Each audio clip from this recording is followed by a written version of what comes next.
What's up, folks? You know what the deal is. We are here live. We're into some heavy debate, so we're about to get that on. Shout out to everyone in the mix there. Joshua here representing 86 Boxing. Of course, you know the rest. Got my man Poppy in this thing. What's going on with you? Oh, you already know, fam. Heavy on the poppy, light on the yayo. Had a Yes, sir. long, nice long boxing weekend. Yes, sir. Indeed, indeed. Hey, that never stops right there. And then, of course, none other than Skywalker Boxing himself in the mix. How's it going there? Hey, Tim. pretty good, man. Everything's going good. Thank you guys. It's a great show, man. We get to talk about what happened with boxing this past weekend and upcoming fights. So looking forward to a good show with you guys tonight. And shout out Cool. to Jesus coming in the chat. Salute. Yeah, we appreciate you all. Hey, if you're in here right now, do us a favor, hit that like button, hit that subscribe button, check out all channels, whichever ones you're in. You see Poppy Tune Yayo there, Skywalker Boxing, 86 Boxing. We're holding it down. It's going to be the three of us tonight. We're going to be talking about the action that's going down. Salute to Jesus. You're in the mix right there. Appreciate you, Jesus. Thanks for joining us. And for everyone else, you know the routine.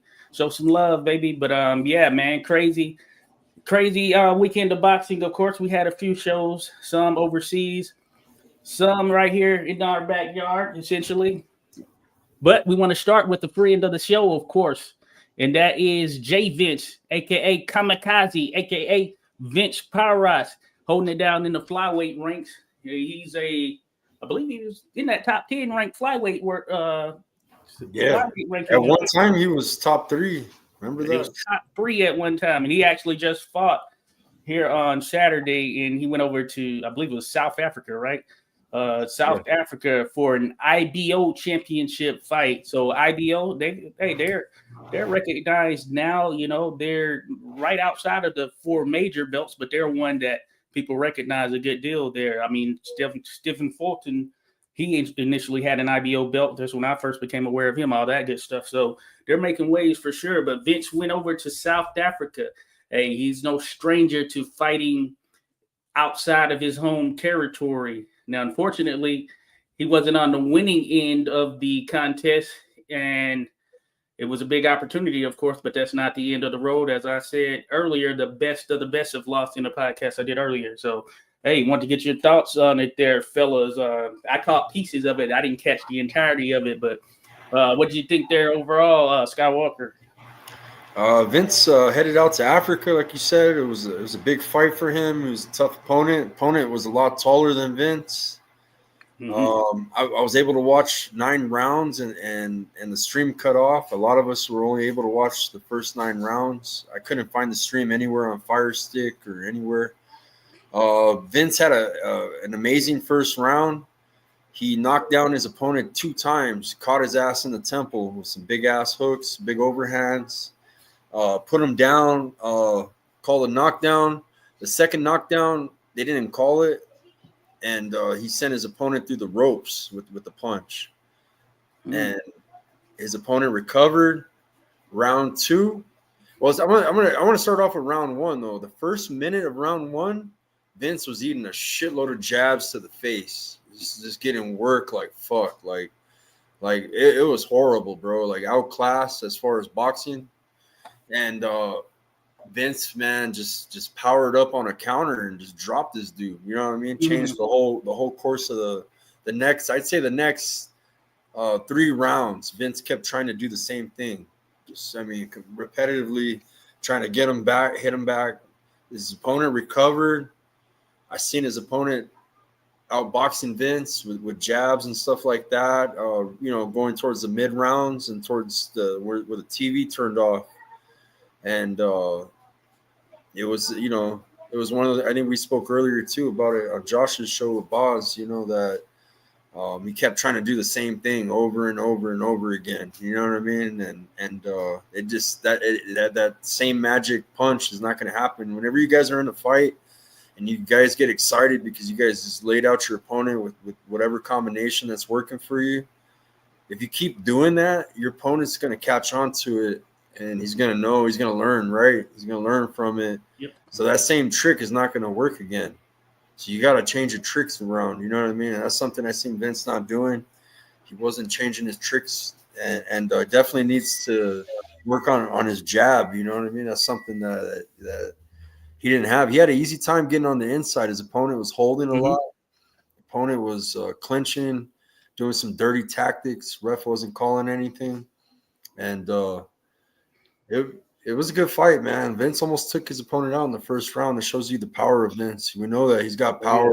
He's a slow. He likes to brawl, but man, we got to get him using the jab and using his feet and stuff like that, and boxing. You know what I mean? Instead of brawling.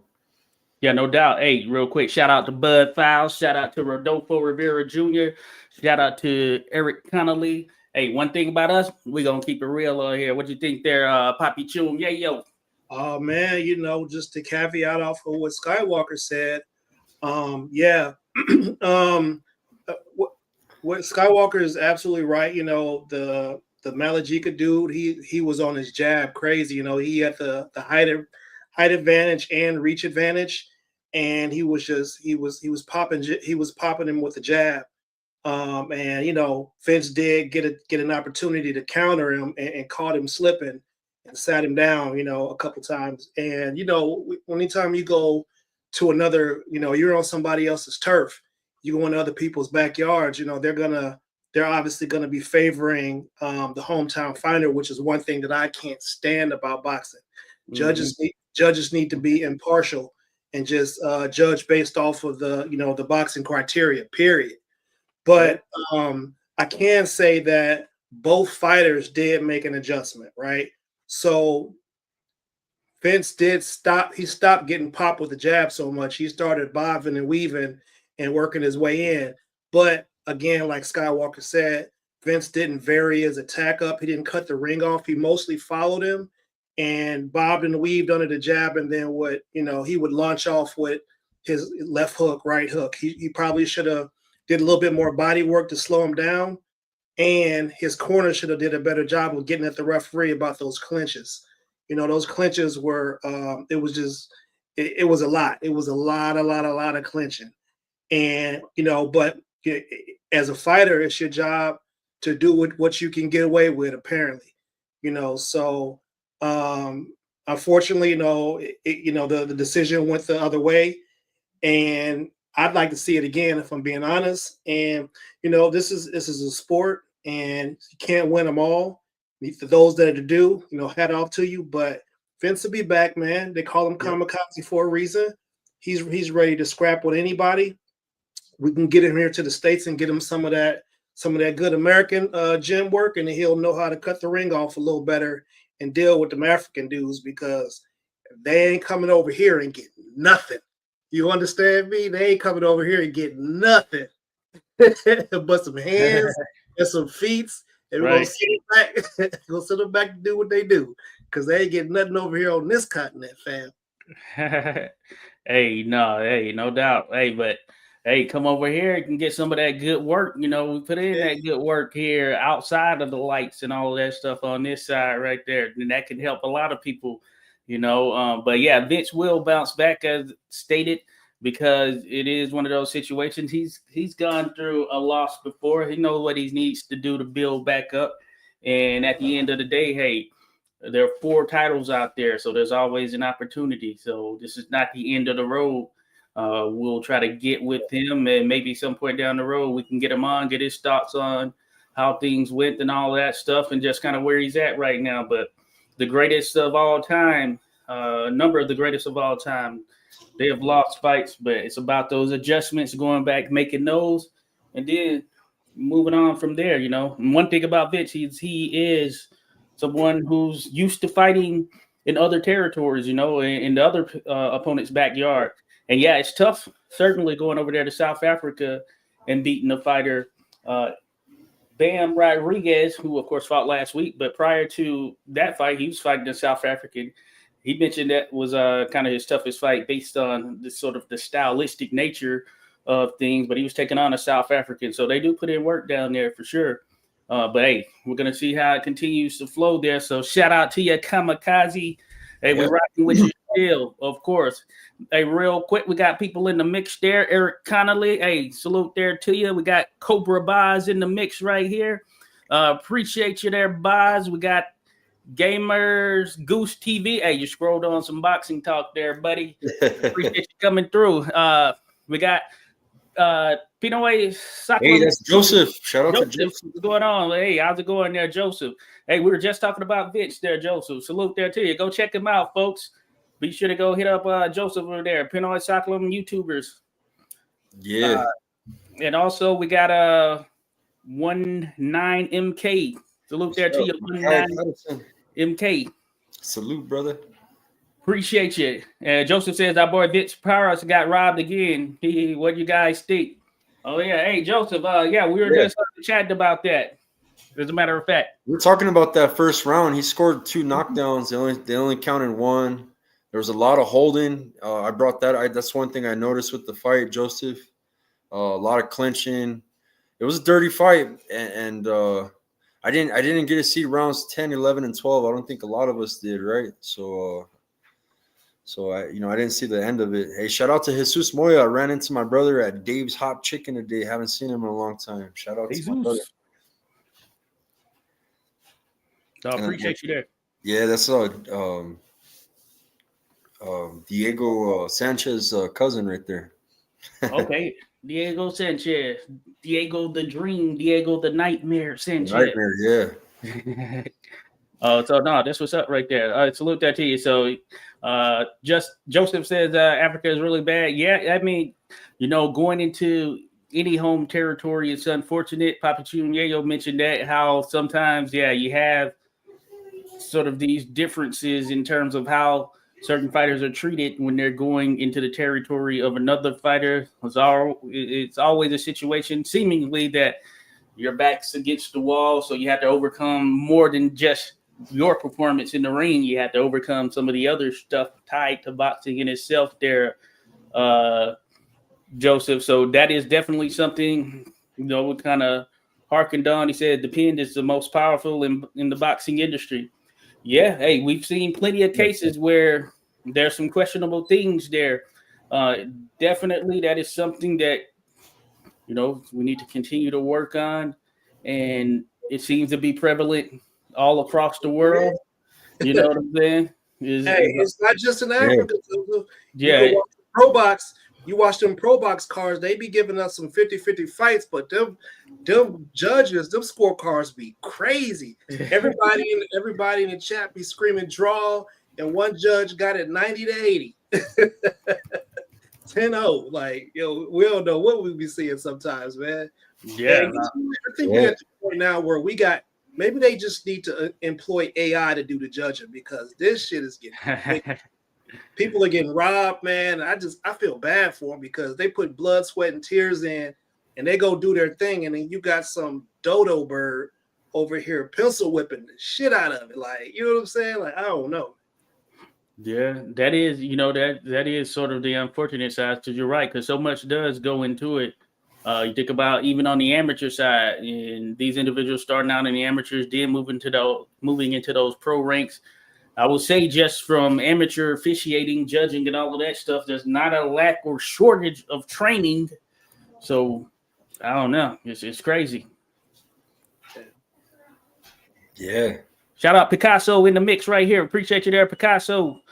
Showing love there. But yeah, we're here talking some of the boxing stuff from this past weekend. So we started things off with Vince as he was doing this thing there. Salute to Bruce Gass in the mix. Hey, Picasso, Bruce, what's up, guys? Salute. Hey, this guy thinks you're AI, Ernest. Yeah, man. You're part of that stream, bro. Oh, no, is that AI? No, so it's all good. But yeah, we're talking the boxing stuff that went down. Real quick, I see that Joseph mentioned if you go to another country in order to win, drop them on their knee, the gloves. Not enough. They want boxers to be on the stretcher in order to really win the game. I sent Joseph a link, man. If he wants to hop on and cook, I'm sure he really wants to hop on and cook real quick. If he wants to come in real quick, I sent you a link to your. What Joseph getting ready to do? Joseph will cook on it. I didn't see the whole fight. Maybe Joseph's seen the whole thing. I'm missing rounds 10, 11, 12. Maybe there was more to it. I didn't even hear the scorecards. And it wasn't on BoxRec, bro, which was weird too, bro. Did you guys notice that the whole time? Yeah, BoxRec is is no longer like I don't think it's the top of the line anymore. I Nah. think somebody else is kind of taking the reins from them a little bit. They have some issues because they removed, I believe it was WBA from there because the WBA was utilizing another site or something like that. So Yeah. they no longer recognize that in terms of their listing, which I don't understand why they would go that route. And yeah, it's interesting. I didn't know the fight was going down actually until I saw Champ Ross with the little prediction notes there. So shout out Champ Ross in the fantasy prediction league there. So that's how I knew it was going down. I knew Vince had a fight, but I hadn't heard anything in a good little bit. But it's one of those things. Yeah, box rec. I don't know. They need to be on it because see some fights it is immediately popped up when a win or loss happened. But for others, I don't know what's going on with them there. I mean, sometimes I have to go to this place called the Tapology or something like that to go look for some results. I be having. Sometimes I have to go to Instagram and look at the personal pages of the fighters to figure out who won or not. It's just they're not doing a very good job of actually posting the results of fights in general. That's something that boxing could definitely improve on. Oh yeah, no, certainly. Yeah, and hey, that's why it's good to have other options out there, other competition and things of that nature.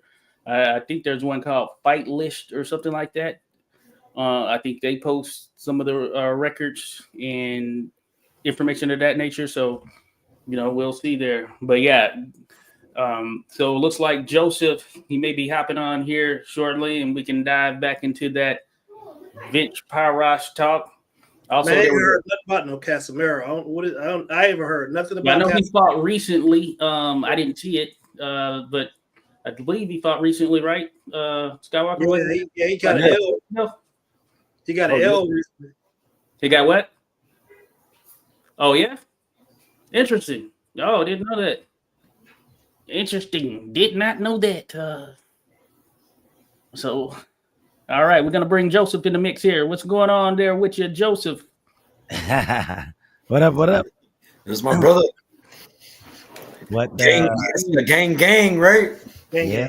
What can I share with everyone here? Yeah, share everything. What's been going on with Joseph, man? How's San Diego? How's the Philippines, man? How's life?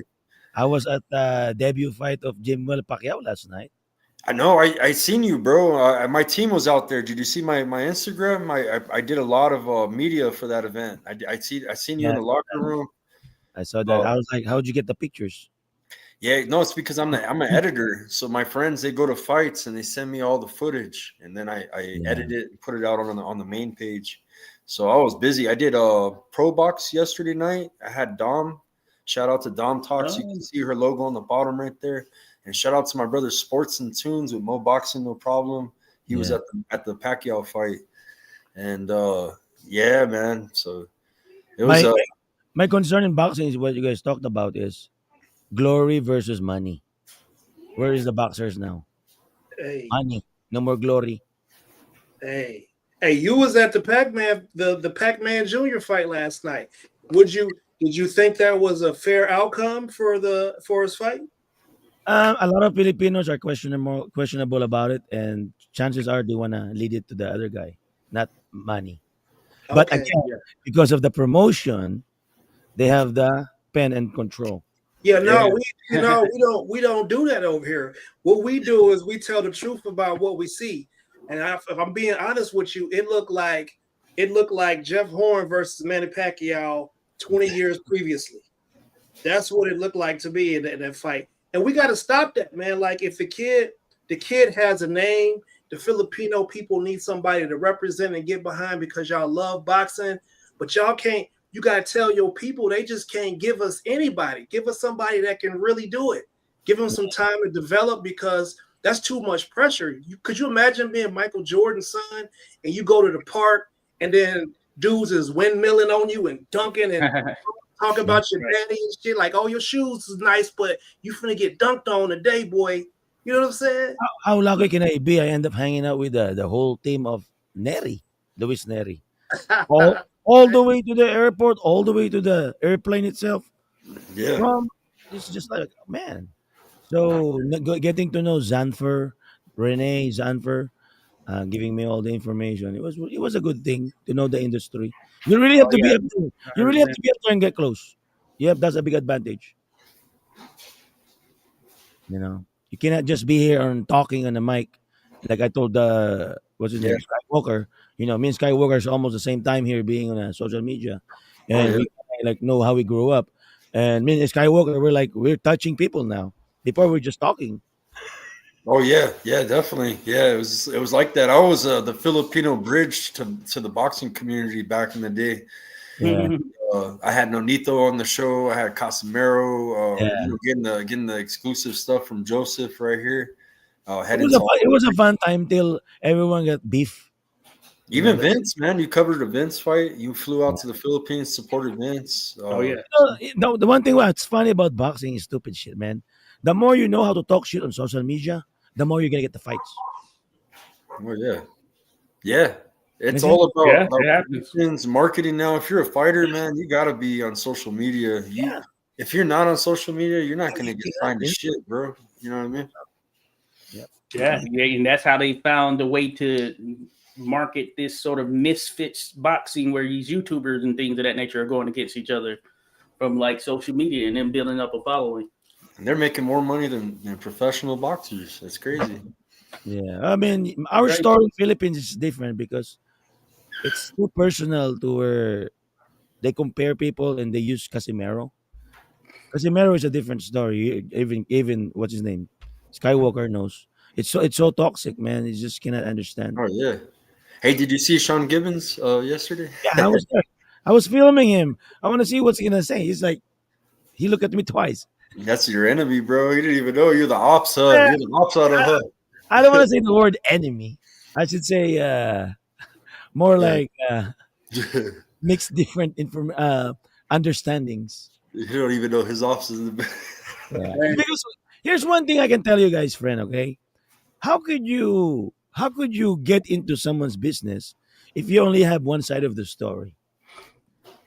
Well, that's how you do it. You get into it by saying the wrong thing, and somebody take that belt off. They take that belt off and come straighten you up real quick. All right. And one thing I can share with you guys, okay? I have another industry, BKB. You wanna put your money to it? Don't go to boxing. Go to BKB. I mean, there's no such Yeah. bullshit politics there. I want to tell you, man. There's a Filipino champ, and that Joseph was real close with, Yes. yeah, and so BYB. I had an immediate experience with them. So they came to Albuquerque. Yes.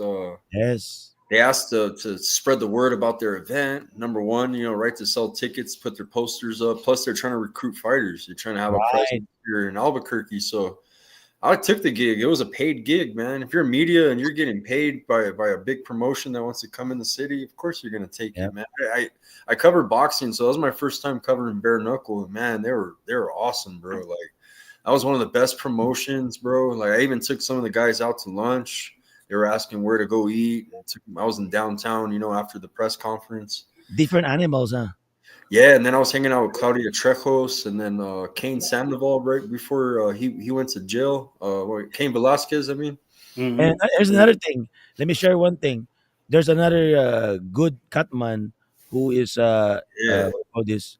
Not badass, bro. And he does yeah, boxing too. Vic. he Vic's a does he's boxing. a Marine. He's a Maybe one Marine time. too, One Josh. time he's gonna interview. He knows a lot about boxing. He Oh, should bro. be He works with the Saudis too. He does all the Riyadh season. there. You'll see him on a lot of big fights, Josh. And he's a Oh yeah, Marine. He's a You, Marine sniper, you bro. guys gonna you guys gonna oh wow, enjoy him to be on the Yeah, panel, not me. He knows a lot. Vic. Vic, yeah. He's real cool, man. He even wears his little glasses when he's doing cuts. He does. I did a reel about him.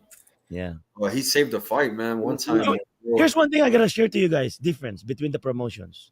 How can the promotion save money between BKB and boxing? The way I see it, there's only catman on each corner, the whole event. Versus you bring your own catman Yeah. and you save money for the boxer. You don't pay the catman 3%. And who pays for the catman? The promotion. And not only that, they don't pay the fare and the hotel for the catman. Oh yeah. I've Makes seen sense. Top Rank doing that. Top Rank does that. I've seen them doing Yeah. that on shows. See, Yeah, Yep. but see, look, if they're gonna honestly, if they're gonna do a thing like that, I'm not. I don't want to say. I don't want to lean towards saying whether it's good or whether it's bad. But what I do know is that Ali Act needs to stay intact. If you want to do something like that, we need to be able to see Oh all the yeah, goings on of the business because yeah. people are taking cuts out of these dudes' purses. You know what I'm saying, on some shicey type stuff. So if they're gonna do that, these same people need to be advocating to keep the Ali Act intact, or maybe actually making it a little bit that, better than that what might it is. be that might be an issue, but the promotion is always going to be Mister Right there. No, Yeah. they can't be. The promotion is supposed to work. The promoter works for the fighter. You don't think That's it's what gonna work? that's what it's said to be like. We know it's not that way, but the Yeah. promoter is supposed to work for the fighter, not the other way around. But what's happening is these boxers are getting pimped. Yeah, that's Yeah. common. It's a touchy, yeah. It's certainly a touchy situation there. Certainly with these promoters, and yeah, if the Ali Act is removed, then of course that would certainly devastate some of the top level fighters. Of course, for sure, those at the very top level, because if you look at what the top level boxers, the ones who are the biggest names in the sport, get paid versus the biggest UFC fighters, for instance, then there is a major difference there. So that's something we're going to definitely have to continue to watch out for. Hey, the UFC fighters, those guys just got that check from that settlement that they did because of that bad Yep, business. You see what I'm saying? So around why not 400 million. fix it, man? Pay these dudes, man. People are dying to get into the sport, and they're dying in the sport. Just pay Yep. them. No, no, people, yeah, people don't go to school because of these sports. Shit. Yep. If you got a dude out there right now that can't read and write and got people dealing with his contract, but he knocking them up Here's out, here's here's the knocking funny them part. out cold. Here's the funny part. Here's the funny part about the sports. You can't get laid either. I don't know about none of all that, fam. Before the fight, you can't get laid either, right? I don't know about none of all that neither. They know how John Jones got in trouble. He said he had a big bill. You gotta be on condition.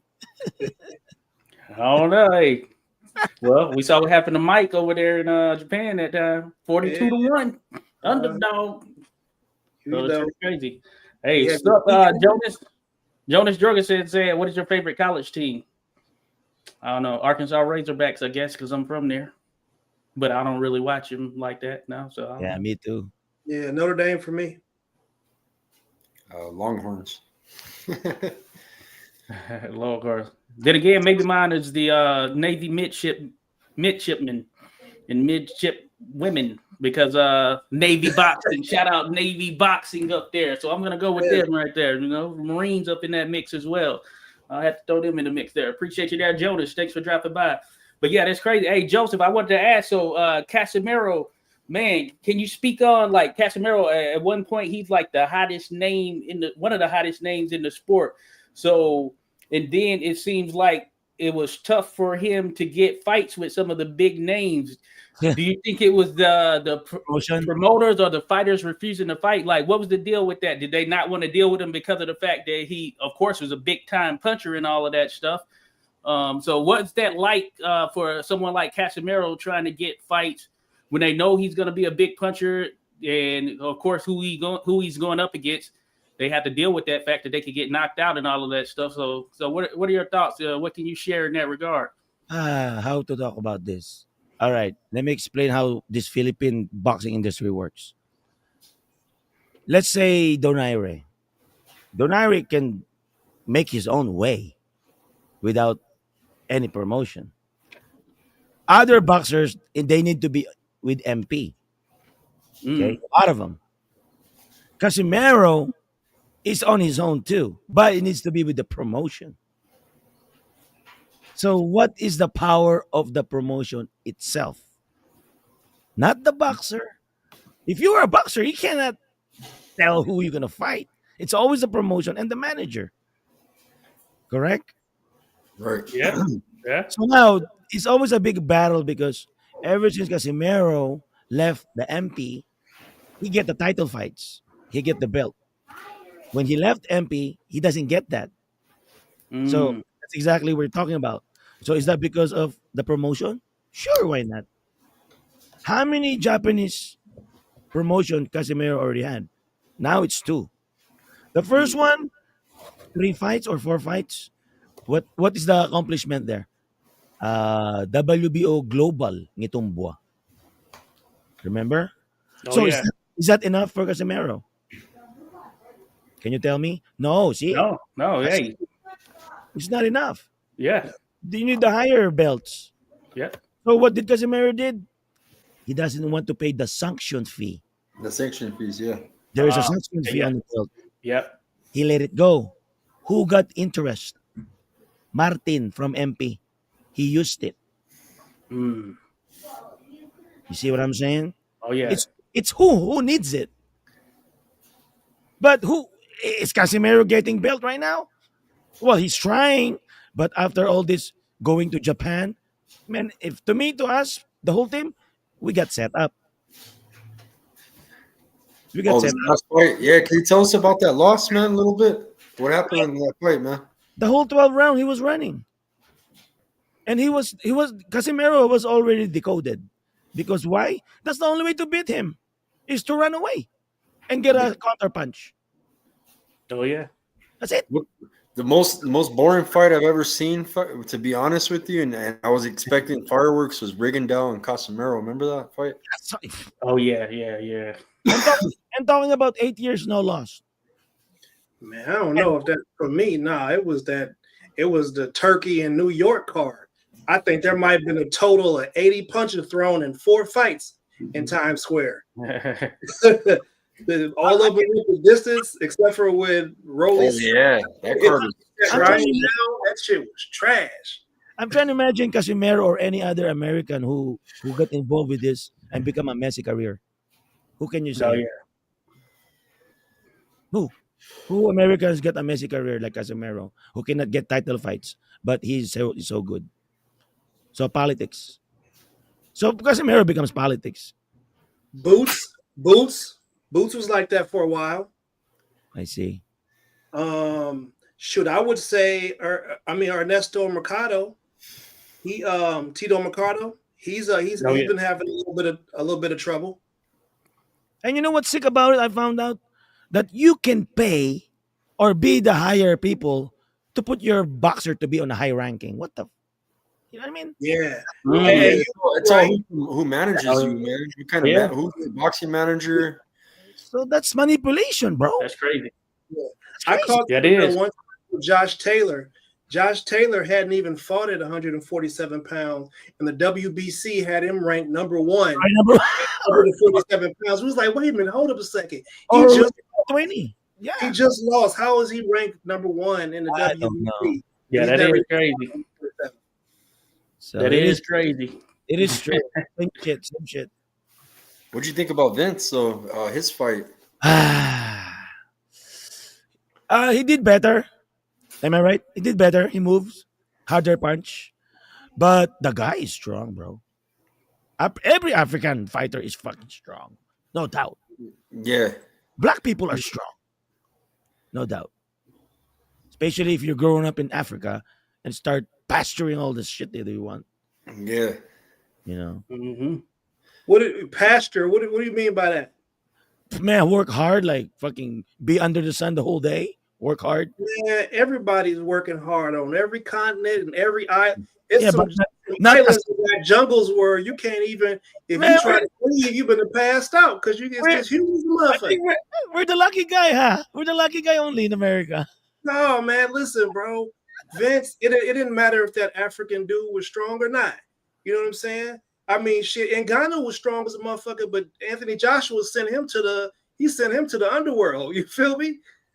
But I think, listen, man, Vince he has all the ability in the world. We talk Right. about this out here. Oh, We He see trained hard. He trained Vince hard, switch too. it up.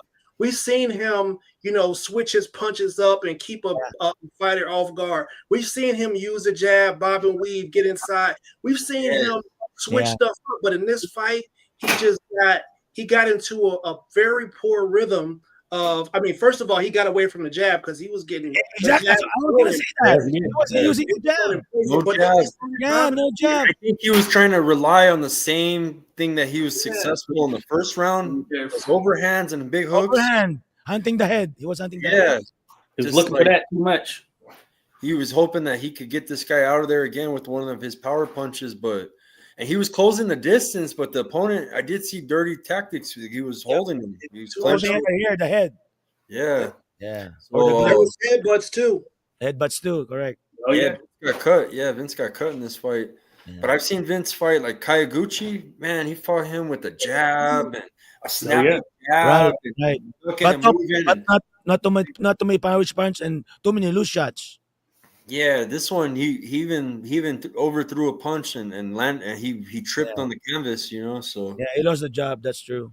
But we see if you put Vince with a dude who got nice feet, he's gonna have some issues sometimes.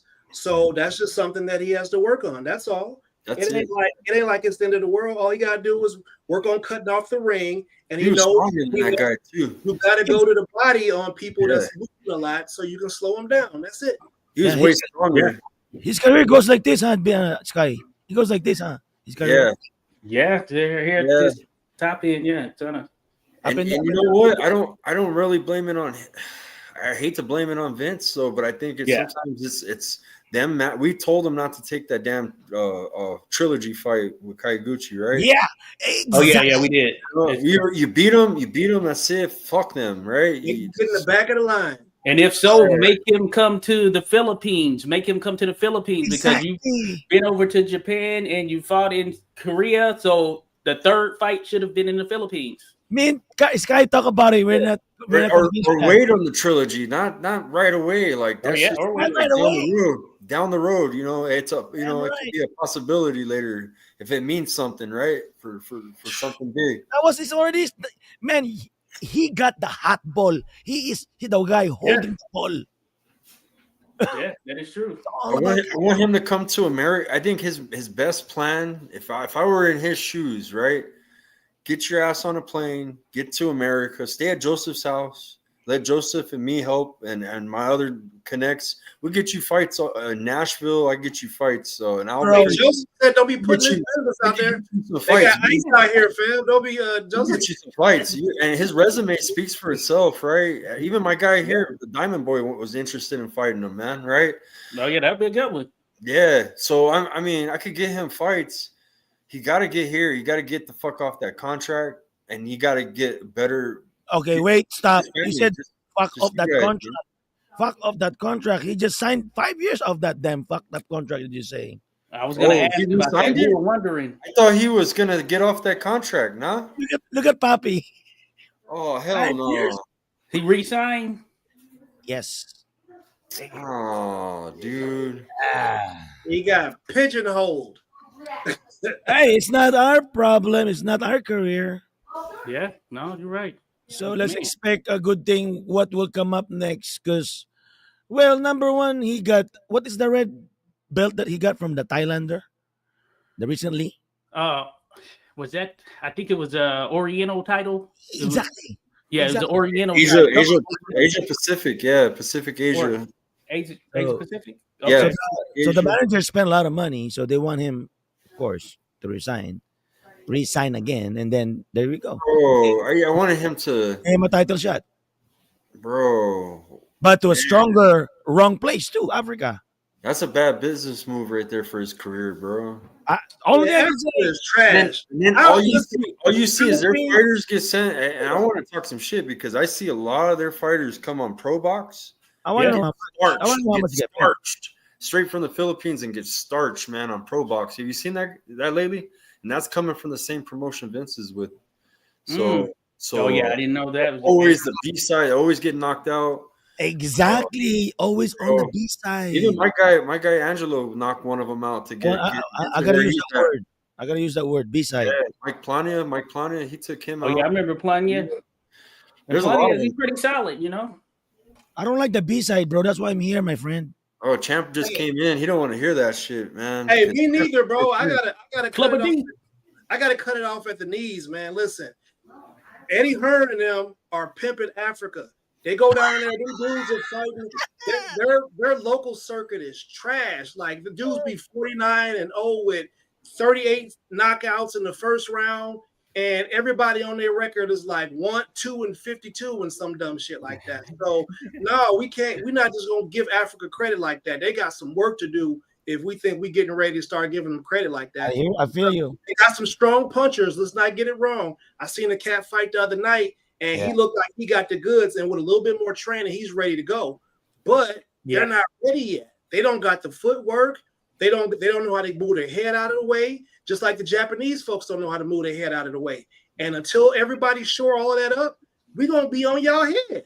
And that's why I'm saying that boxing cannot be centered in the UK. It can't be centered in Riyadh, because the energy over there is bogus. I'm sick of watching fights where the energy is whack and you got a bunch of dudes bareballing it, sitting in the front row, and ain't no females to look at outside of the ring. You know what I'm saying? No, bro. We need that real energy on it where everybody's in it. You can't even get a hot dog over there.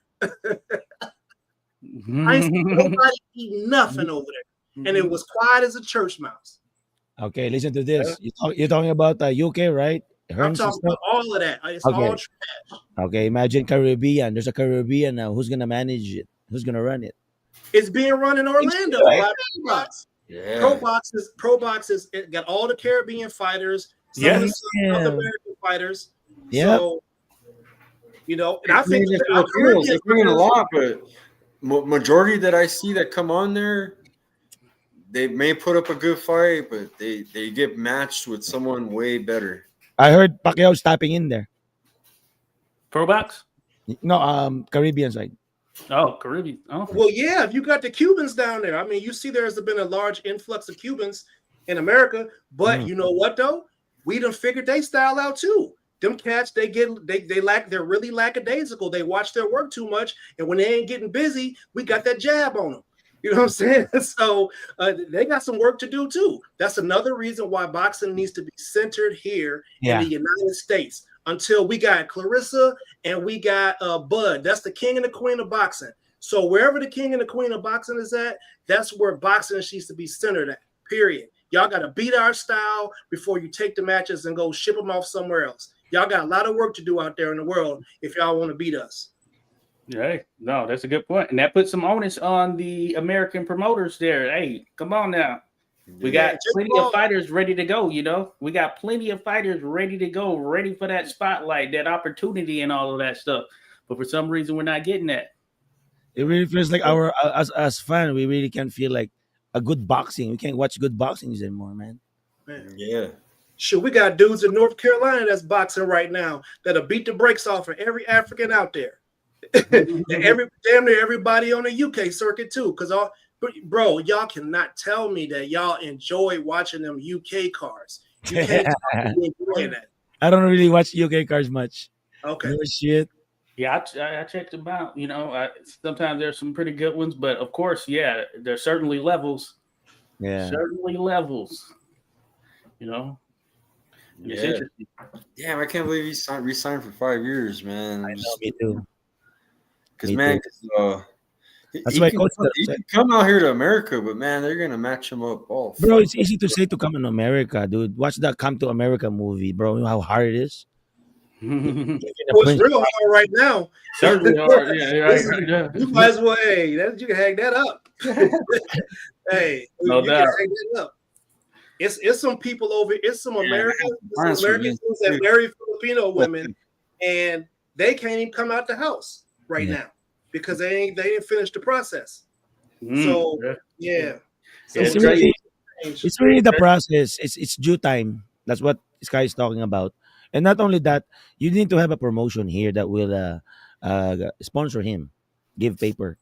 Without that, there's no way America will grant.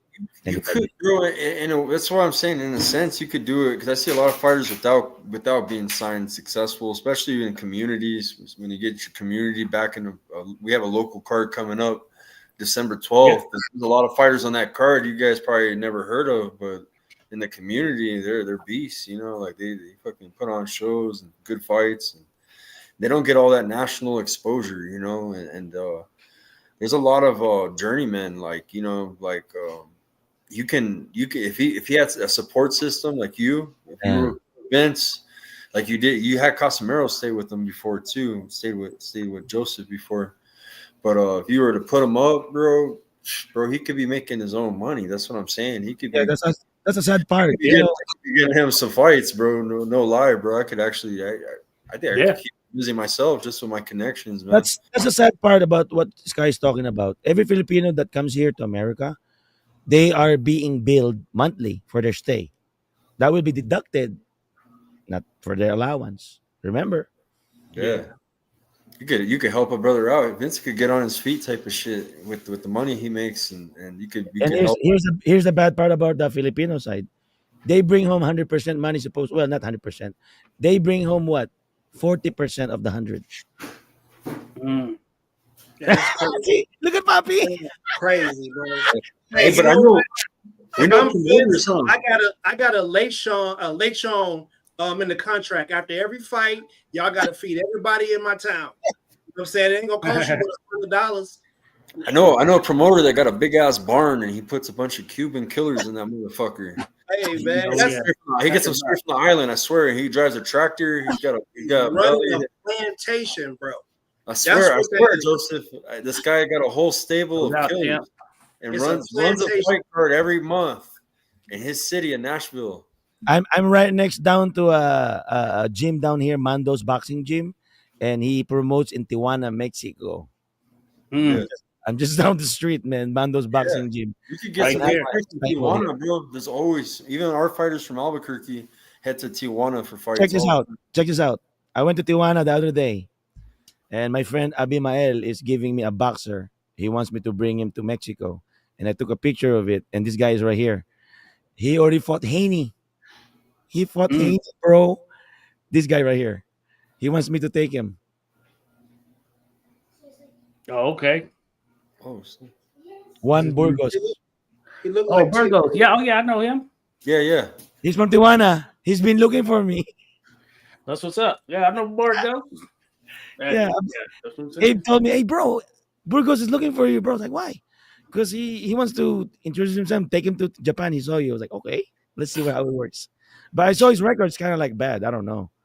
It's 36-8-3. Here's another thing. Let me. He's experienced. Hey, I wouldn't say it's bad. He's got a lot of experience right there. Okay. So Here's what Japanese wanted: rank, belt. If you're not on there, who you? Oh, am I right, Skywalker? Yeah, and see, the only thing is, if you're from overseas, man, like, remember I was telling you, there's a lot of fighters. These promoters are not going to want to pay the airfare for fucking. Exactly. Yeah, they don't want that shit. That's what I'm saying. If you had him in your area, San Diego, you can fight him in Tijuana. You can bring him to Albuquerque. You can take him to Las Vegas. You could take all in your area. That's the same thing with my kids. My kids are going to start competing. Yep. My daughter, it's kind of hard. There's only like 3 girls her weight in my city, pretty much. Like, not that many girls. Like, for this card that's coming up, Yep. I don't think she's gonna get matched up. So I'm gonna have to take her and travel, bro, and go to El Paso for a tournament or go to Denver. It's like going to a bar and looking for a bitch, bro. What do you want? Class A or Class B? Of course you want Class A. Yeah, bro, it's just No, like you that, man. you get on you go.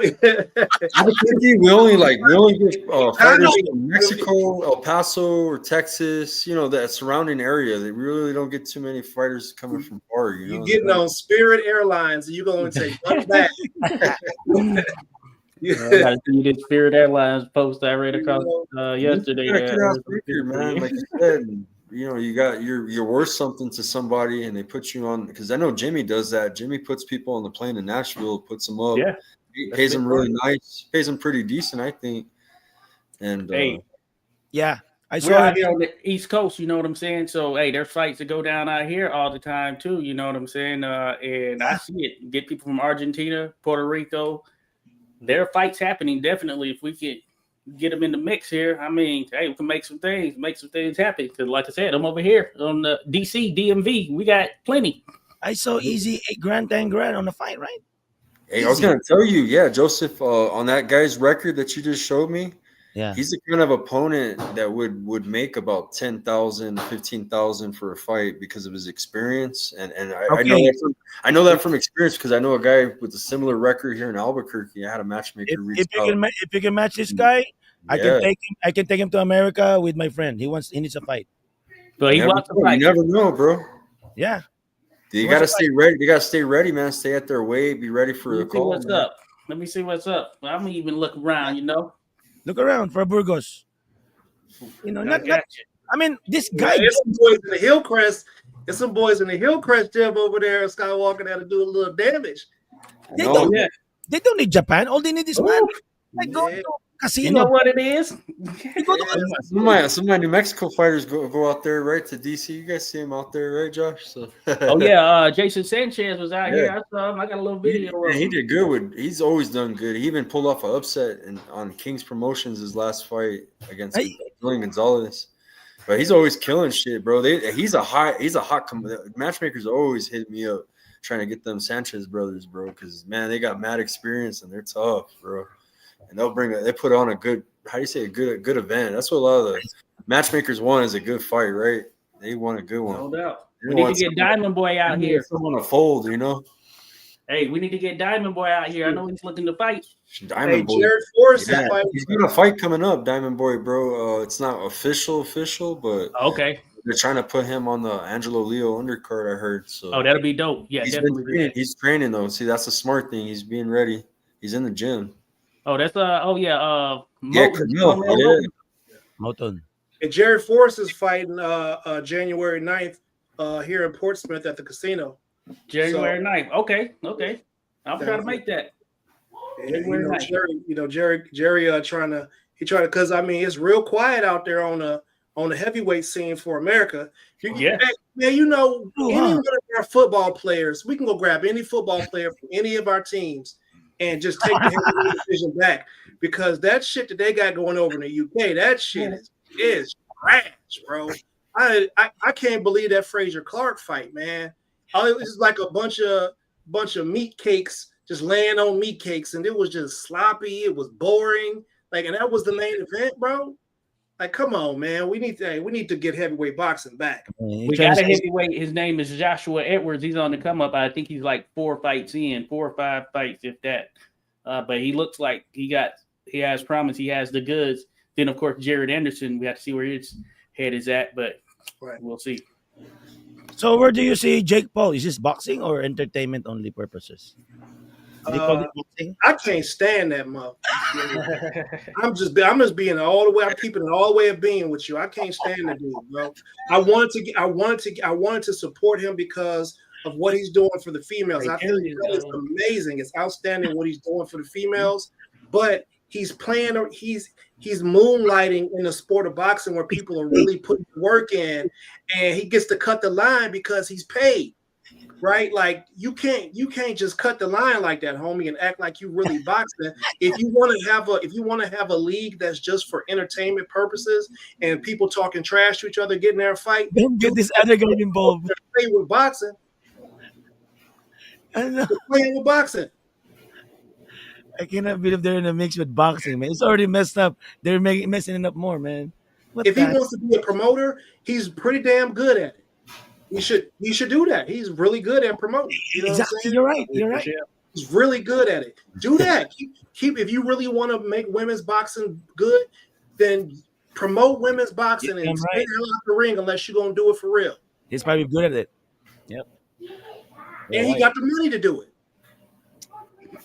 Matthew says, "Would you be interested in a bare knuckle fight?" I don't think any of us would be, but anybody know anybody? You want bare knuckle, my friend? I'll introduce you to a bare knuckle. Looking the bare knuckle King Joseph. I know the owner. Come on, next week I will be there. Yeah. UK. Hey, go watch my channel, okay? I'm going to promote the world title, Liam Reyes and Rolando D. I was going to tell you, you had a question from Champ Ross, man, on terrible Terry Washington. I dropped some media. Yeah, he's 6-0, 5 KOs. He's a good kid. Shout out to his family. Yeah, I did some nice videos for him and his family last night, and he went the distance this fight. He didn't get the knockout, but it still I, I, looked really good. I had a video, personal video for it. He's a good kid. I like Yep. Terry. Hey, they don't want that, fam. Terry, you know what Terry gonna do to everybody, bro. Like he's like who's the 6'1" kid? I can't think of his name right now. Espinoza. Yeah, he's like the Espinoza of that weight division, bro. And not Okay. only that, he got like some Shakur type reflexes. And when he let his hands go, man, that boy cold, fam. That boy is cold. He gonna be a household name, but he gonna have to score that fade away. You know what I'm saying? Before we start promoting like that, he gonna have to do something with that haircut. But that boy Yeah. is cold. This Oh, this yeah. is the guy that needs to be in Japan. Terry Washington. What is His it? weight It's not is BYB. It's small. called BKB now, right? They switched it, huh? Oh, yeah. It's Yeah, BK. it's not BYB. It used to be BYB, but now it's just BKB. No No, more the other, backyard. that's a different one. BKFC is what you're talking about. No, not BKFC. BKFC. No, Oh, BYB. No, the one you work for, Joseph, is not BKFC. Those are, or was it Correct. B? oh, You work for BKB. BKB. That's the one Bernard. you work for. Yeah, that's a Trigon. Yeah, that's a Trigon. oh, so they They switched their name. That's the one I work for too. I did media in Albuquerque when they showed up. they, I they didn't know bought that. Yeah. they bought the UK BYB and becomes BKB. They're big on John Sullivan, Josh, and Yeah. the belts and the history of bare knuckle boxing, bro. A word. Yeah, it's kind of like down your alley, man. From back in the day, their belt is called the John L. Sullivan belt, right? Or what is it called? The Forgot what's it called. Joseph, what did you say? You said they bought BKB? BYB and becomes Okay. BKB. Backyard, yes. That's why that big guy, the black guy there from England, Yeah, or with the UK, Mohawk. yes. Now he's on BKB because he's the original pioneer. Yeah, he was. I feel like he came up with Kimbo Slice. I You think remember so when they too. were You're doing right. those Yes, backyard brawls? Yeah, when they was Kimbo doing Slice. those backyard brawls down in I was Miami. watching that. Yep, I like Kimbo Slice. the Police Gazette belt. There you go, Josh. And I've heard you talk about it too in the past. Yeah, I was watching Kimbo Slice when he was like rookie. Yeah, That was like YouTube days, easy. The new days. like Mr. T. He was Yes. the new Mr. T. You know what I mean? I like the BKB It's cool. sanction. The BKB sanction is really professional. Honest, to be honest, I like the way they entertain the boxers. They give them a rundown on each and every one, how they discipline themselves, how they promote themselves as a professional. Don't be a thug on the court. The promotion doesn't want that. So he's really firm about being a professional. So or else you will not be on the sanction, Yeah, that's and that's what. good. I mean, that should be the standard. Unfortunately, the way things are marketed, they got mostly black fighters are the ones who are really selling fights because of the way we Mm, talk trash. You know what I'm saying? It'll correct. be a whole card, and the co-main event will be two black fighters that have been talking trash to each other, and that's actually what's selling the fight. You know what I'm saying? Otherwise, if they wasn't there, the press conferences would be boring. Nobody wouldn't have nothing crazy to say. There wouldn't be any pushes or anything like that. So imagine what would happen if we stopped doing that. What if we just promote the right way? I like what Eddie Hearn and those guys were doing. They're making like movies. They're like marketing movies Yeah, about these guys getting ready to clash. yeah, Like you can do that now in this space. I yeah. think that's amazing. So you don't really have to have people out here, talking crazy about their daddies and People's eyes are hungry. They just want to click, bro, and watch and be entertained. That's it. yeah, that's it. And this is a good question. What would be how to be a fighter of BKB? Okay, number one, any record, MMA, boxing, you need to have a record, and you can use that record for BKB. BKB, no record, you cannot be in there. That's what I was told. Correct me if I'm wrong, Sky. You are muted, brother. You are muted. Yeah, I'm sorry, I was dealing with my kids, man. But yeah, I believe you gotta have some kind of fight rec, man. Yes. Whether it be boxing or MMA, but also they have club shows, man. I know here in Albuquerque we got pro. we've had a few cards like that where we've had some boxing mixed, like a hybrid mixed with some bare knuckle, couple bare knuckle fights, 2 or 3 bare knuckle. And then we have BKFC that comes into Albuquerque, and they're trying to recruit. They recruit a lot of fighters from reputable gyms. So always try to get with the reputable gym or I'm in Albuquerque, so like our gyms are integrated, man. We have bare knuckle fighters that fight with BKFC and BYB that train in our boxing gyms. But I don't know. That's a good question. I'm not, out here, I'm a boxing guy, man. Yeah, I'm a boxing guy, heavy, but and I respect the bare knuckle, enjoy watching it. You know what I noticed about boxing and BKB? Check it out. I like how they treated me. BKB treated me like a king, man. Media, fuck If yeah. if you go boxing, what do? They wrap your hands, right? They want to take care of your knuckle. They want to take care. It's like a baby. Oh, let me wrap it, right? On a bare knuckle, they don't want to wrap the knuckle, leave it open. Man, you're gonna damage your knuckle, dude. After the fight, this shit is swollen. Oh yeah. Hey Josh, I want to ask you about that belt, man. It's called the Police Gazette John L. Sullivan belt. You know about that belt? Of course. Of course. So they're the only organization. BKB is the only and they believe in the history. They replicated just the way they had it back in the day. Right. And I forgot the guy's name. He always wears fancy clothes. Damn. From back in the day? Yeah, I got to hang out with them, man. You're talking about the guy now. I drank with that guy, man, at a bar, bro. Yeah. The guy who wears fancy clothes, the bright clothes. Yeah, the bright clothes. Damn, what the fuck's his name?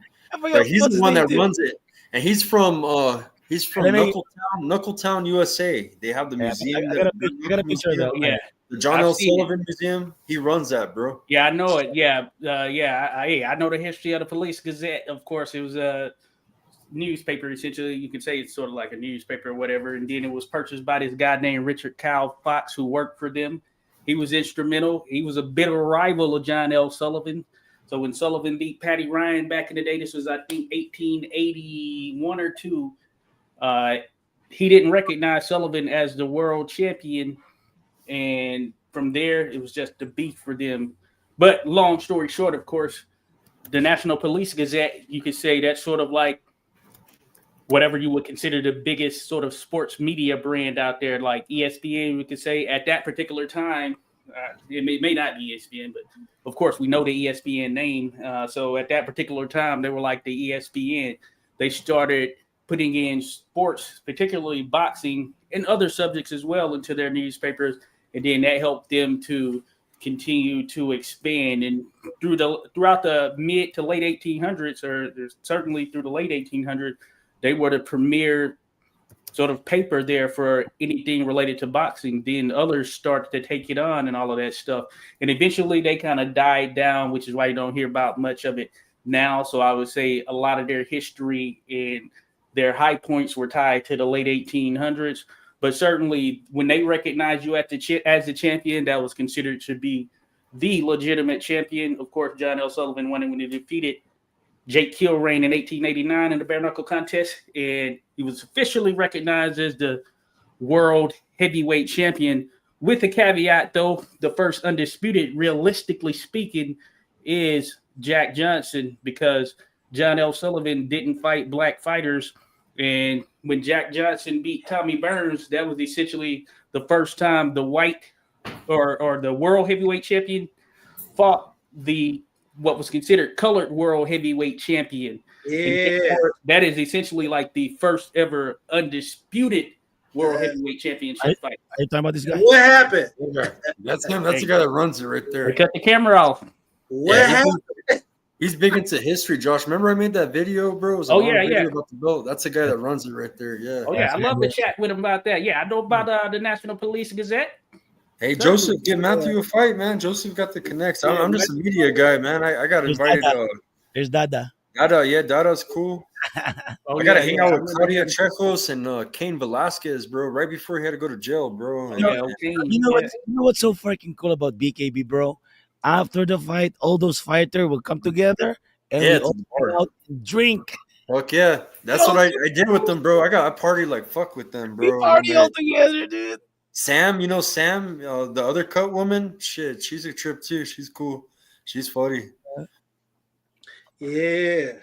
Yeah, Jack- get your info to him, Joseph Matthew. Oh yeah, Matthew there. Matthew, Yeah.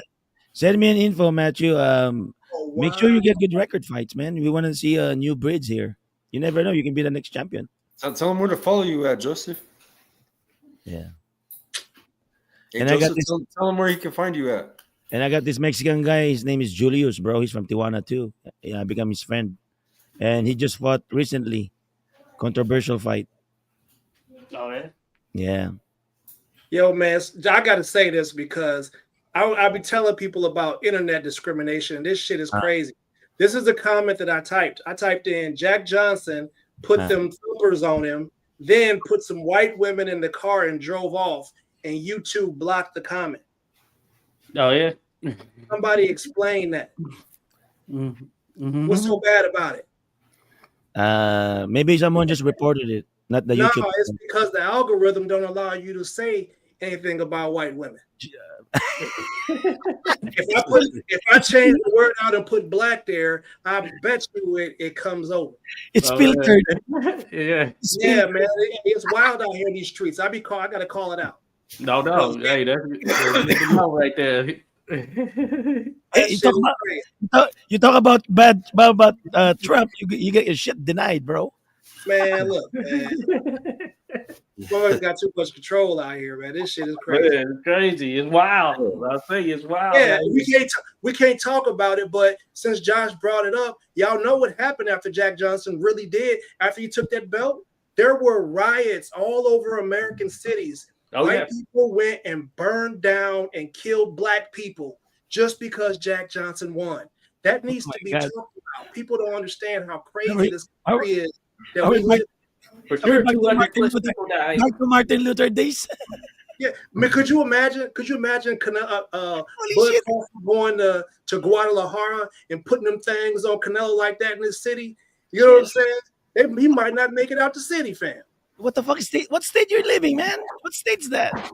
This is the world we live in. Oh yeah, hey. Hey, look at Cat's fight too, man. Cat had a tripped out fight in Egypt, man. Fucking didn't get paid. Really, the state really matters, bro. It's different shit, man. Every state. Yeah. Different. You gotta know your business. You can't just be popping up on everybody's place. Just pop on, yeah, exactly. Different Even in Europe, they'll get with you in Europe. Yeah, you'll go to a soccer fight over there, or a soccer match, and you got the other jersey on. The citizens might put some hands and feet on you. You don't want to see Filipino Alabama and shit.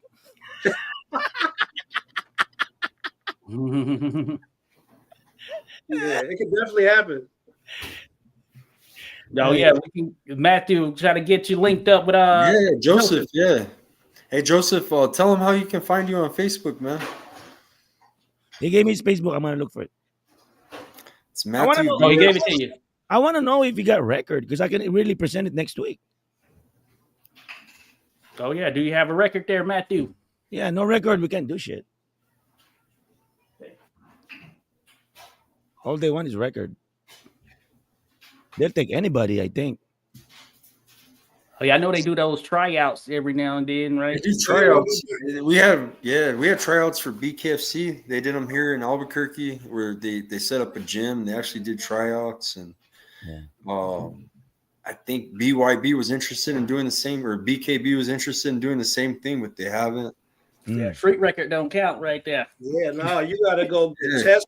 You gotta get a physical. Hey, let me give you some say Matthew. I know you got hands. You got hands. Go register with USA Boxing. Find a boxing gym, bro. Just start with just a boxing gym, because there's a lot. I see it in my gym. We got bare knuckle fighters that train and do traditional boxing. Go inside a boxing gym. Get signed up right away with USA Boxing. That covers you with the insurance for yourself if you get hurt, everything. And it's every year you pay $100. It's like $100 for you pay $100. And you're registered with USA Boxing. You get a book. You get a booklet, and then that book, you go fight some amateur fights. Go fight some amateur fights. Try to get in a national tournament. Do that for like 6 months, man. A year the most. Or a year. Yeah, at least a year, yeah, and try to reach out, get some fights on your record, and then reach out for bare knuckle, man, and try to make tryouts. Try to find out when they're holding tryouts too. Matthew, there's my link right there, Matthew. I cannot find you. It's too many Matthew here. Make sure you got a good cut, man. Because when you fight when that knuckle is open, you getting split open. You feel me? Probably USA boxing first, you know. I wait there, Matthew, of course, and you go to those gyms, and you're gonna be there with real people competing in the sport. You know, amateur and pro side, and you're gonna be there with real trainers, not just like fitness people. This is the real deal right here. So you'll get the training and competition that you need for when you're ready to step in there for real, you know. So there's Joseph's info right there. Focus on boxing. I'm gonna hit you up too, Joseph. Focus on boxing because boxing is important in BKB. Something you can do is box. No ground. Yeah, keep us updated. Joseph is from California. He knows a lot of good gyms. I know a lot of gyms all over the nation. I can always. Yeah, we got a few about this way. Yeah, a lot of the MMA gyms are multidiscipline. Like you'll go in an MMA gym and you got people there do taekwondo, people who do jiu-jitsu, boxers. You get all types of disciplines in there. Kickboxers, you know. I'll take you to Mexico too if you want. Oh yeah. Get some Mexican boxers. That work down that way. Yep. We have a big advantage here in San Diego because you can go to Vegas, you can go to LA, you can go to Mexico. Hello. Those are the primary boxing places you can go, man, worldwide. Yeah. Even people from other country, they go to Tijuana just to train. Imagine that. El Chapo. Hey, Chapo, what's up, cuz? Hey, that's the way it is. Hey, that grind. Hey, sometimes you gotta work that grind. Tierra Brown, she's a world champion now, but hey, she had to work that grind. Took some fights in like the Dominican Republic. You know, you gotta work that grind sometimes. You know, especially when these promoters aren't trying to play ball with you. Yeah. I mean, Devin Haney went to Mexico as a teenager. Yeah. To get it cracking, you know. Yeah. The formula is out there. Pitbull is from Tijuana. Munguia is from Tijuana. Yeah. Margarito. Yeah, Munguia his record is crazy. Jerry. This stuff be padded. So who else? A lot from Tijuana. I go to Tijuana. Hey, no problem there, Matthew. Stay in the mix for sure. Yeah, man. So Vince, man, hopefully something good happens, man, out there, man. Sandman doesn't have. I mean, what's his name? JC doesn't have that much boxers anyway. He only had probably like 2 or 3. Oh yeah. So I'm pretty sure he can put Vince back to the game. Well, I mean, at that lower weight class, you ain't got nothing but killers down there because there's not that many of them.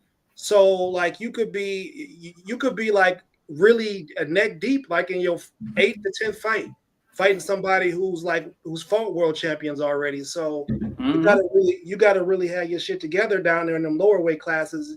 It ain't nothing to play around with. It's kind of like women's boxing. Like women's boxing, they don't have as much competition. So your 3rd or 4th fight in, you trying to talk smack to Clarissa or somebody, and she like, bitch, I'm a 2-time gold medalist, so you got some work to do. Yeah. Yeah, hey, it is tough down there in those lower weights, and usually, because they have to go through those tough fights, their peak doesn't last as long, so it's an interesting thing, and we need to give them more love too. I feel like it's only in the last several years or the last decade, I would say, they're starting to get even more love there in those lower weights. Though there have been the occasional lower weight fighters who have kind of rose to the cream of the crop in some sense. So it's good that they're getting that support. So, and we need to continue to press upon that. Like Demetrius Mighty Mouse Johnson. That's one of the coldest dudes to ever do it. But they didn't put a lot of promotion behind it. Nope. And they traded him to Singapore to the one FC. You know what I'm saying? It's crazy. They didn't want to give him pay-per-view points or anything of that nature. Mighty Mouse was a bad dude. Wait a minute, Mighty Mouse from BKB? Formerly UFC. Yeah, he was UFC. He's my Facebook Mighty Mouse, the little dude. Yeah, Demetrius Johnson. Oh my God, really? That dude was one of the best to ever do it, but he did not make as much bread as he should have been making. No. Wait, hold on. You're talking about That's part of that structure that they have over there at the UFC, where Dana White dictates what you make. Yep. Wait a minute. I remember when they get that Reebok deal, man. I was like, "Oh, that's some cold work." You just took away all these guys' sponsorship in order for the company to actually have sponsorship. Like that's a horrible trade-off. And they got rid of Stitch Duran because he did an interview and he said that he made less with this Reebok deal than he did with the little guy, the short guy. Yeah. He's the truth. He's the truth. One of the best to ever do it there in the MMA world. He's pound for pound in life and fighting. That dude is okay. Hold on, let me show you. What the hell are you? He's fast. He's fast as hell. This dude, hands, he got feet. This dude? No, not him. Oh, okay. That's a different Mighty Mouse right there. That's Mighty Mouse. Okay. Yeah. No, not that looks like Beetlejuice. That's a tiny mouse. Yeah, not him. No. The other one, he's bald. He's bald. You'll know him for sure, distinctively. Well, Donaire is gonna have a fight soon. Yeah. Oh yeah, I saw that. Crazy. Yeah, good luck to them. Yeah. It's a good. Yeah, the dude he's going up against is pretty. It's gonna be a tough one too, right? Yeah, I think they're gonna. I think he might aim for Inoue, the brother. What Tacoma? Tacoma. I don't know. Hey, but Tato Jerry, man, shout out to him. I'm sure they're gonna aim for a big shot. Who doesn't want a big shot? He's going up against Tsutsumi. Tsutsumi, I actually enjoy Donaire. I like Tsutsumi. Donaire's a great. He calls fights. He's an amazing commentator. He's really, really good at commentating. You know what I mean? I enjoy the way he calls the fights because he doesn't seem to have, that sort of bias. He don't really have that bias when he's talking about it. He talks about it kind of like, how he's thinking about it in his head.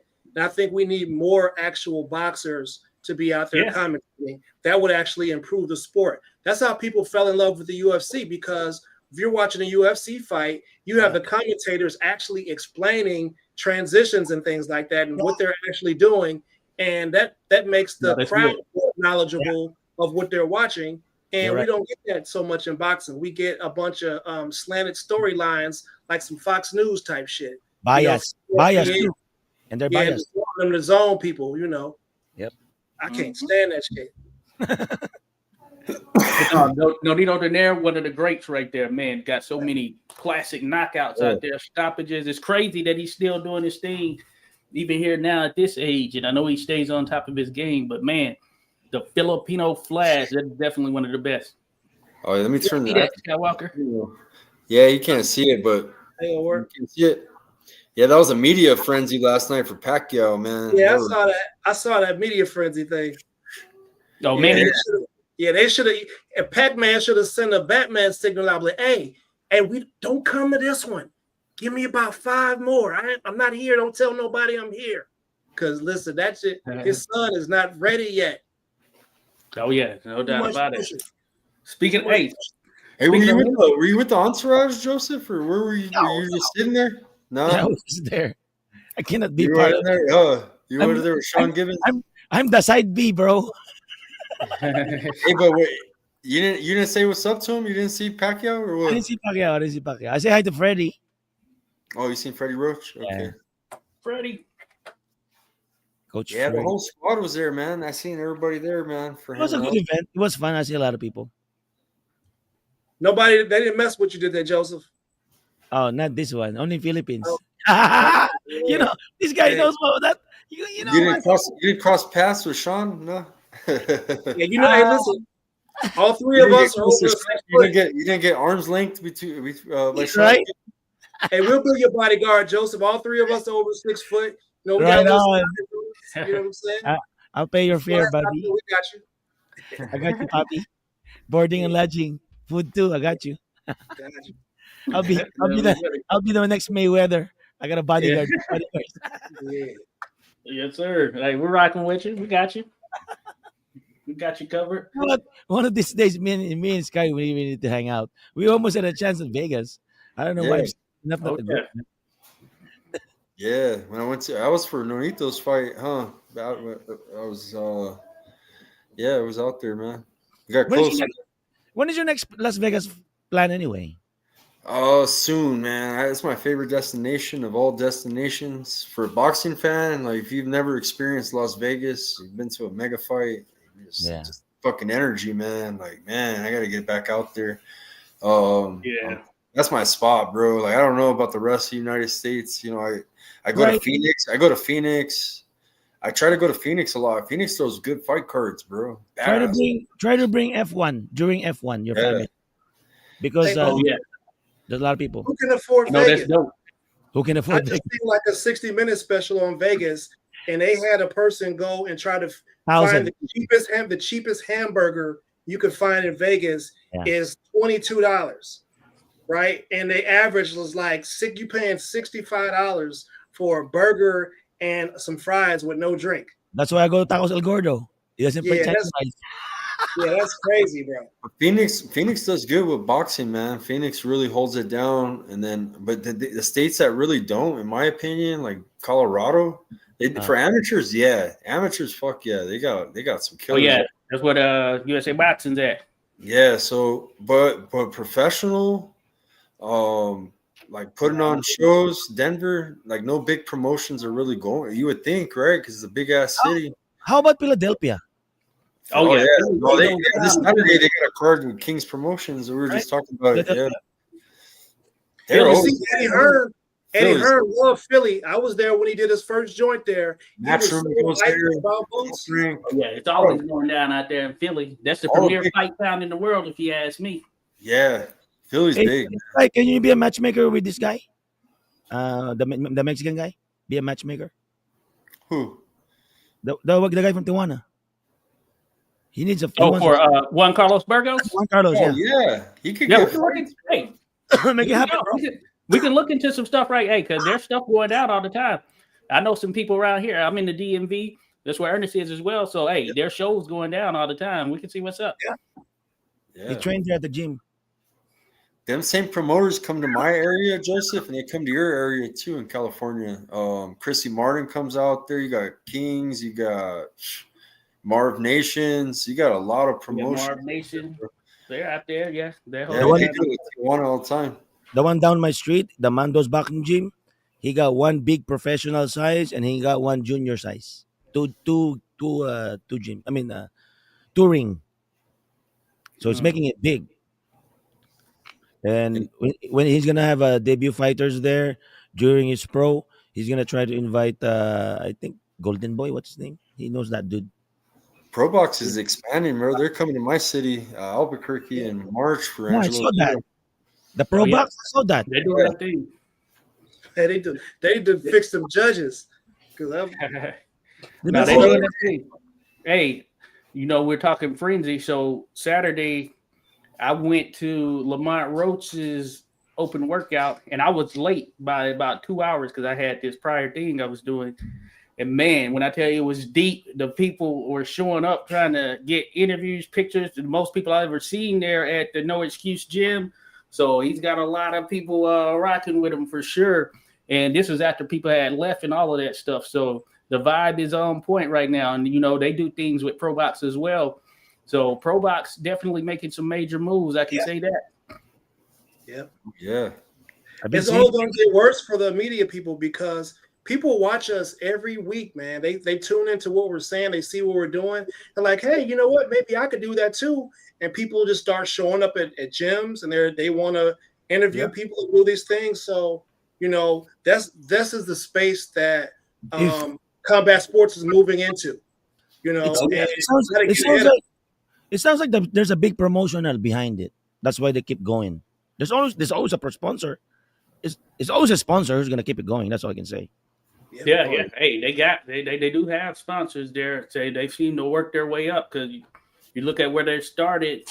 I imagine it's probably been about what 3 to 4 years or something like that. Yeah. And hey, they continue to elevate. And they are putting on 50-50 matchups for sure. I would say down the line they put on some pretty solid cards overall. Of course, the shining cards are those tied to what's going on in Saudi Arabia and all that stuff. But you're still going to have that grassroots, that real style promotions, the smaller promotions that Yeah. are going to be out there doing their thing. And I associate ProBox with that. They're a little bit up there, but hey, there's always going to be a place there for the fight game and stuff that goes on. So ProBox, yeah, they're making some pretty Yeah, I saw solid that. moves right there. People are backing them. They do it monthly event. Yeah, some Wednesdays. months every you have multiple. On sometimes you Friday. have a couple. Yeah, sometimes you have at least two a month. They've been In a doing. month. Wow. Hell yeah, Yeah. and they're big fighters. They've been throwing world title fights on their cards too. They've had That's good for boxers. Yep. Yeah, and they've had they've had like Lamont Roach, world champion. He's fought on there. Angelo Leo. Lester Martinez. Angelo. Nonito was on there. No, Angelo Leo. Oh yeah, Angelo Leo. Yep, world champion who's been on there. I mentioned Lester Martinez. He just fought on, he had fought on there. He just fought Christian Mbili, and it was on a big one. And yeah, so many others. So they've had a lot of people that have come through, and they're helping to push out that and build up that pro box brand. That YouTube platform is killing them, and they got them ring girls is the reason why a lot of dudes be coming. I ain't gonna hold you because every time it's in between rounds, dudes talking about yams and marshmallows. Yeah, I would have to say that. I agree. You got the formula here because them Japanese ring girls, they built like SpongeBob. Hey. Like, Let me change the story here. I went to Kyrgyzstan. Talking about ring girls, right? You don't see that butt or bullshit you're talking about. Yeah. They are really sophisticated, man. No butt chick. Don't nobody want sophisticated. It's a Muslim country, bro. Yeah, we don't want sophisticated. Yeah, they don't do it. If she got a hijab on, she better have the cheeks out, or we cook it. You know what I'm saying? That's it. They're wearing their traditional Hey, man, I cultural don't want clothes. no smoke with my, y'all Nation Islam brothers. I'm just joking. Yeah, we don't. Yeah. Hey, that's a trip. Hey, we're just being a man. Hey, Tata Jerry, how's camp, man? How's camp with Nonito, man? I know Nonito's out there. He has a fight coming up, man. He's training in Philippines, bro. Yeah, with Omega. Yes. Oh yeah, I met them in Vegas that time when we were supposed to meet up, Joseph. They're real cool. Doc J, man. And yeah, man, all of them, man. So he is training and teaching at the same time. Yeah. Oh yeah, hey, this should be a good one. I'm looking forward to it. You're gonna have that experience, that world championship experience of Nonito Donaire. So this cat Tsutsumi, he's I like him. I like his energy and all of that stuff. So this should be a good one right there. Man, hey, props to Donaire. Hey, he's still out there and he's taking on some of the best competition you can find in his weight class. That's crazy. You're talking about boxers, common boxers that will fight over 40 years old. How many of them? Not too many of them. Yeah, especially not fighting these young guns like this, you know. You're right about that. And you know what? As Filipino, we don't get old, bro. We don't look old. Much love to Nonito, man. You know what I'm saying? Black don't crack. Hey, no, you can't say that because Filipinos don't claim black. I'm not. Oh yeah, no, I'm saying for myself. They are though. Look, he's darker than me, fam. But he'll tell you he ain't black. He darker than me. I'm a skin color with Papi. You feel me? I know black. I feel you coming from. I know black. I know black. Brown, call it brown. Yeah. Yeah. What it is, what it is. How about Chinese? Pale. Yeah, no, they ring girls ain't cutting it neither. Because they're white, so they're not really white. They're pale. Yeah. No, I mean we can get some Thai. Hey, we could do Thailand. Oh Matter yeah. of fact, you know what? The Philippines, man, I know about some Filipinos. Yeah, y'all got some dope ring girls. We'll Oh give yeah. y'all some credit. We'll give y'all some credit, but y'all gotta feed the lions, man. That's what the lions is coming. The lions is coming for the visuals. You know, that's what it is. That's just a marketing scheme. No, no doubt.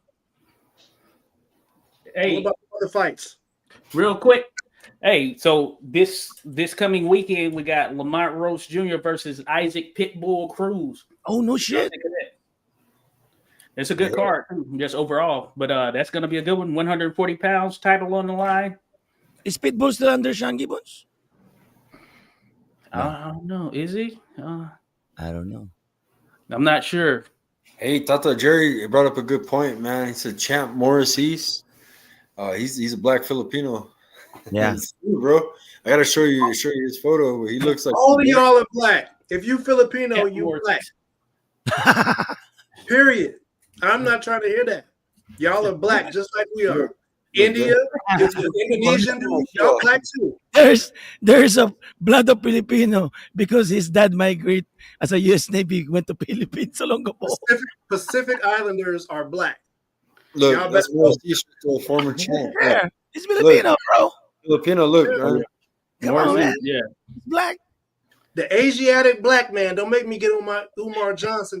Yeah. Yeah, No yeah. doubt. This show will get Like, flagged. like if you ask me, can you say my color is black? No, I'm gonna say my color is dark. Former black. WBA World Light Welterweight Champion. I'm not gonna say it's black. I'm gonna say it's dark. You black. And he trained Zab Judah and Nonito, bro. Morris East. Oh yeah. Yeah. So he Zab worked with Judah Nonito too. and Zab, yeah. Morris Picasso is used did to, brainwash it. Morris Hey, is used Picasso to be own it. Picasso Morris own is, it. he used to be Hey. manager of Casimiro. Hey, Morris what is, color is Nishan? That new UK boxer who was in limping. What color is he? Black. I don't even know him. He's black. Yeah, that's What color right. is- It matters because I'm He's sick dark. of this. I'm sick of this stuff. Every time you look on TV, all you see is the white Filipinos. Most of Bro. the people on the Philippines is black, just like Vince. Yeah, That's what they look like.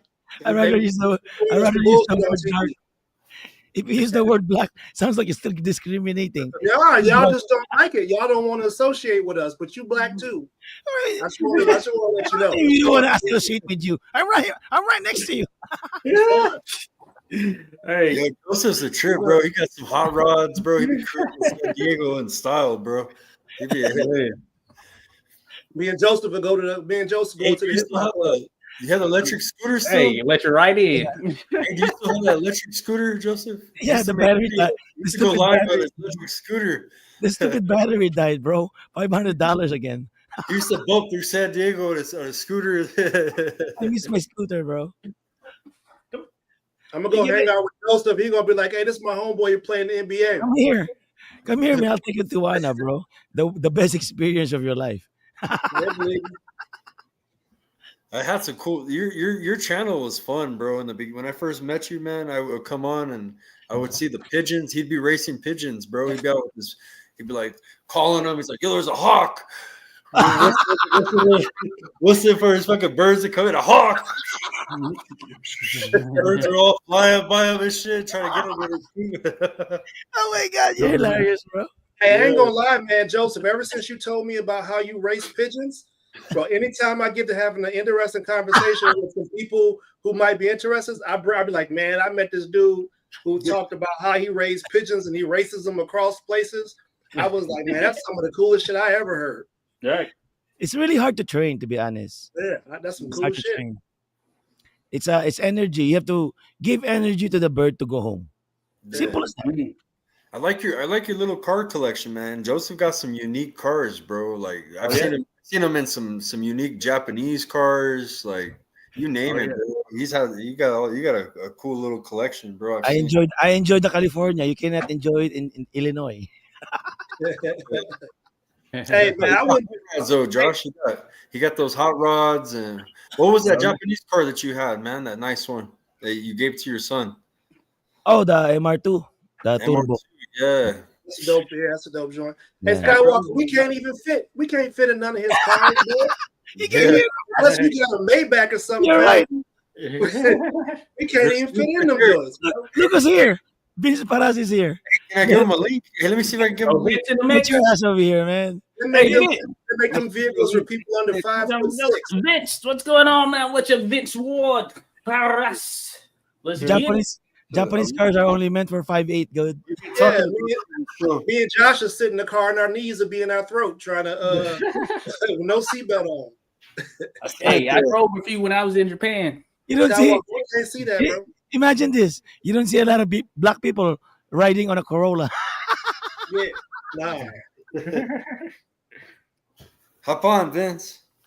Hop in, Vince. You know, I need a Grand Wagoneer. You know what I'm saying?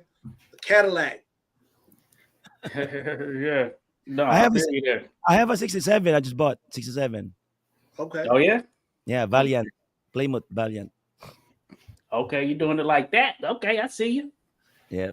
Bro, he always has unique cars, bro. Or cool. I have pretty cool shit, bro. 27, the Hot Rod 27. Joseph is a Filipino Picasso. Oh yeah. Picasso, baby. You go to car shows? You do some car shows? I used to join car show way back, long time ago. My car's already in a magazine. Oh, okay. Yeah. Me and my brother went to the magazine. Okay, that's dope. That's super dope. I was on a volume number 6 on Import Tuner, and my brother is on a Super Street front page. Okay, that's dope. That is dope. Those are back in the days before before the what do you call that movie? Fast and the Furious. You ever had a Skyline before, Joseph? Since you're into Japanese cars, have you ever owned a Nissan Skyline? No, I never had Skyline. Okay. I joined the first import race, which is called Battle of the Imports up in Palmdale. So right now it's big. So I've been there, done that. So I like the MR2 that you gave your son. Damn, man, that's a badass car. And my son is a machinist mate. He's a U.S. Navy, so he used his skills as a machinist mate, and now he takes care of his car.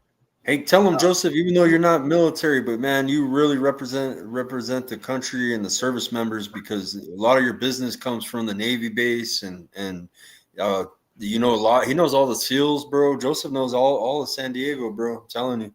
Yeah. I know the guy from what's his name? On a battleship, bro. He took Casimiro on a battleship, and yeah, Vince. Is that Vince? Yep. Come on, Vince. Let me get Vince in the mix here. Vince he about to have that Obama phone Wi-Fi. Yeah, that's his cut right there. He's still in the airport. Three headbutt, 1, no deduction, and then low blow 2 and 3 in my head. Even the head. Top of my head. A lot of holding too, right? Welcome to Africa. Yeah, All right. What's going on, Vince? He lumped up. Yeah. He ate better than you? He got lumped up. Man, what we tell you about moving your head, fam? You did real good. You did real good after the second round with moving your head. Yep. I moved my head, my brother, but he always headbutting me. He dirty fight. He headbutt me, and then he low blow me, but no deduction.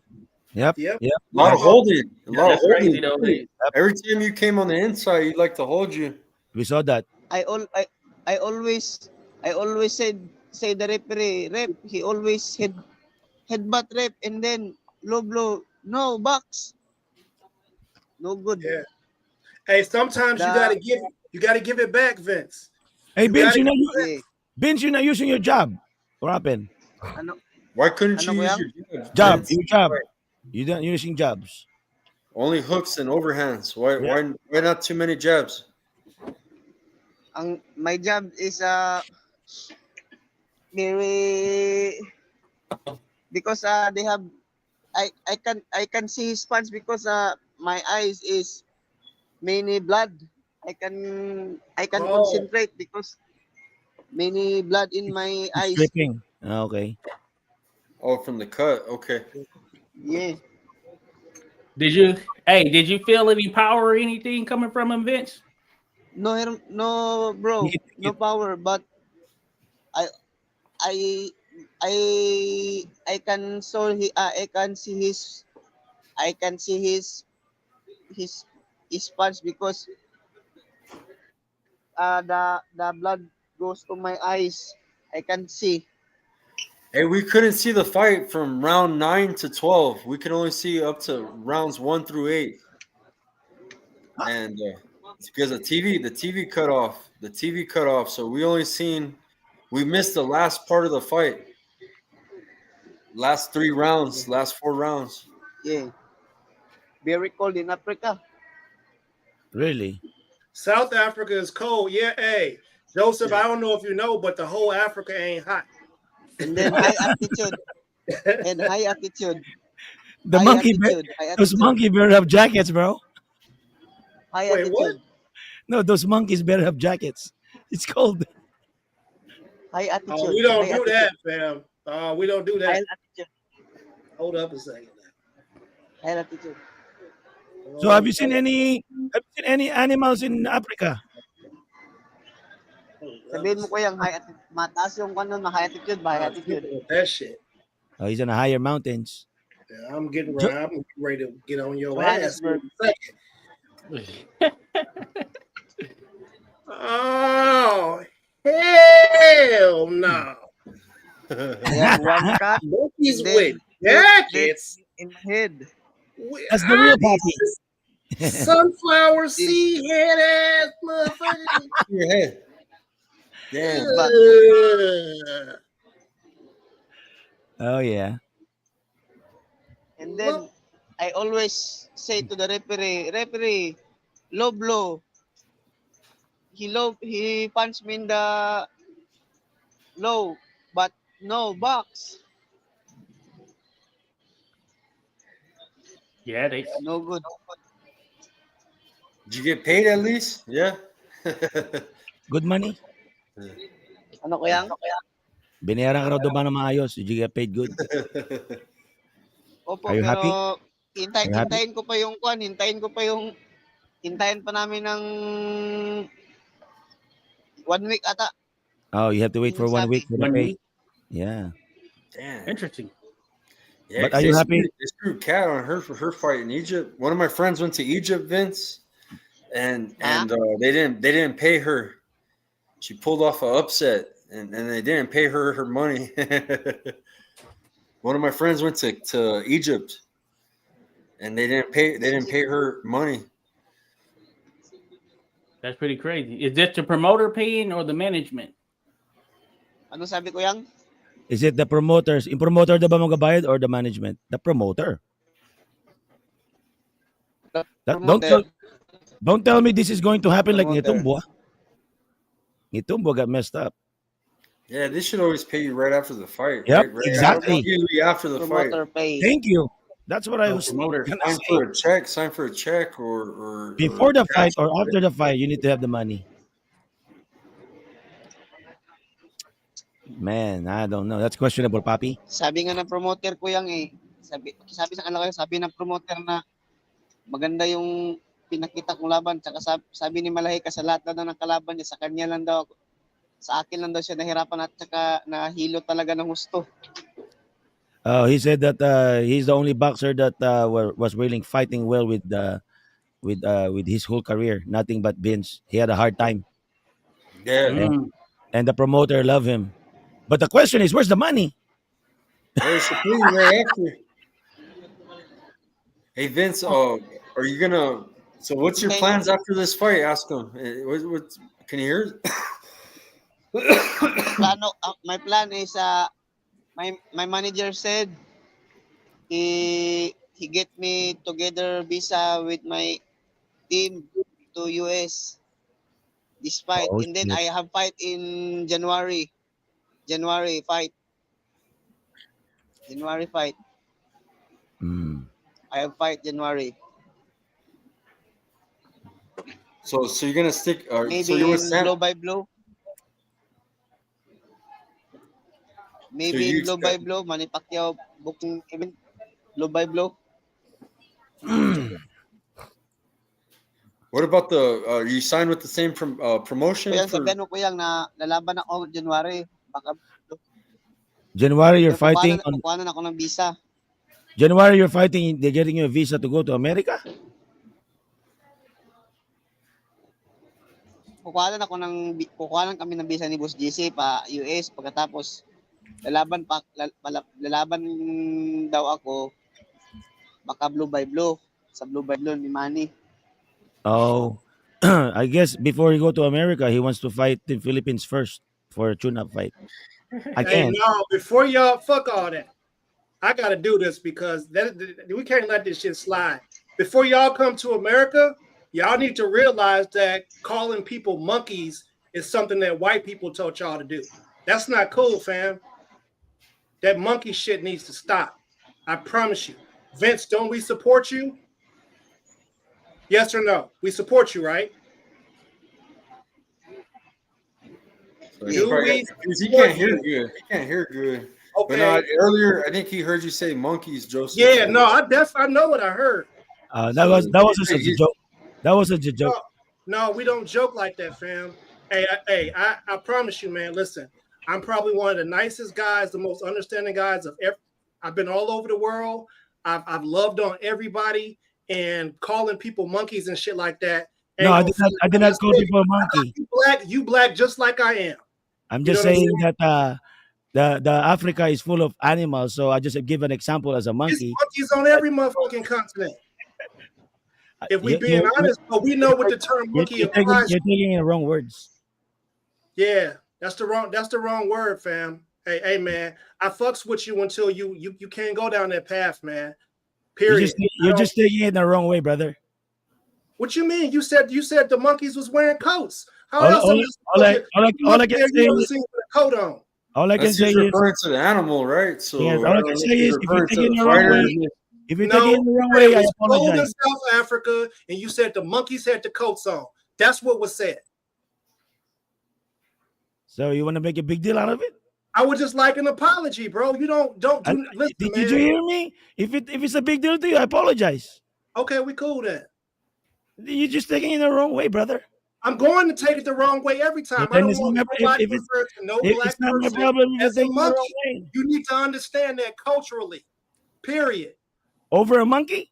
Yeah, over the monkey. How about if I say elephant? You in America right now, fam. I need you better understand that shit. You out here online calling people monkeys and shit. Niggas will pull up on you over that shit, man.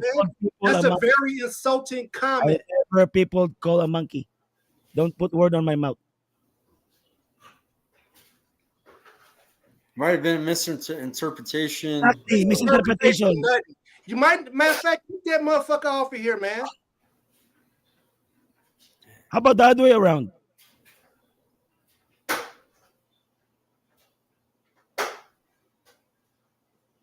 Man.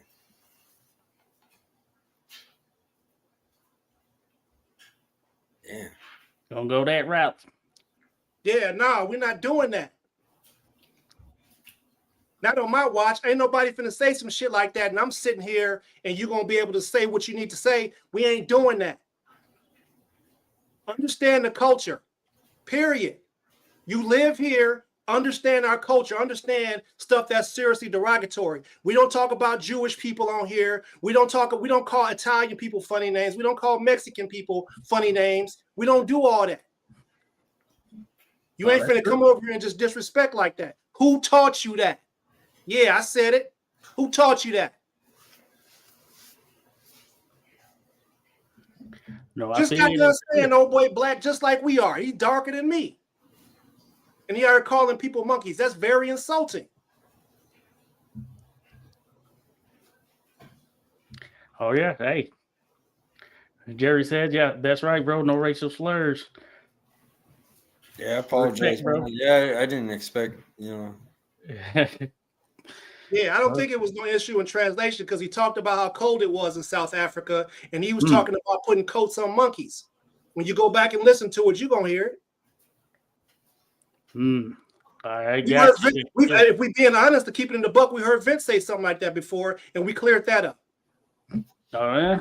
And Yeah, we, and I we became a use that sponsor. as an excuse because they don't know what racism is because he's Filipino and they're used to just dealing with their culture, you know what I'm saying? And not it's not like diversity, like it is in America. Yeah. And we had to educate Vince before back in the day, and I remember that. I remember especially you got on his ass because it is racial. Even if it is African, I agree, but man, it's like. Yeah, we don't play that. We cleared that up with him because white people went to the Philippines. Most of the Filipino women marry white dudes, and they influenced them with their culture. So they out here calling people monkeys and shit, man. We not doing that. Yeah, That's I'm with it. Hey, there was monkeys on all continents. No, I'm with you there for sure because there are monkeys everywhere. Yeah, we educated Vince. We said, look, Vince, man, hey, if you want to get in our market, you can't, just make sure you can't be talking like that, fam, because it's insulting. And then we got past that, and I became a sponsor of Vince. I want Vince to be successful, but I never heard Joseph be sponsoring people anything like that, man. So he's always been good to me, man. So I don't know.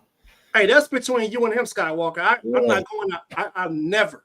I never heard him. I never heard saying anything racial, bro. I always try to bring people that are positive, and so I didn't know, bro. Sorry. It ain't on you. You didn't say it. Yeah, it's not on you. It's not on you. Yeah, man, but.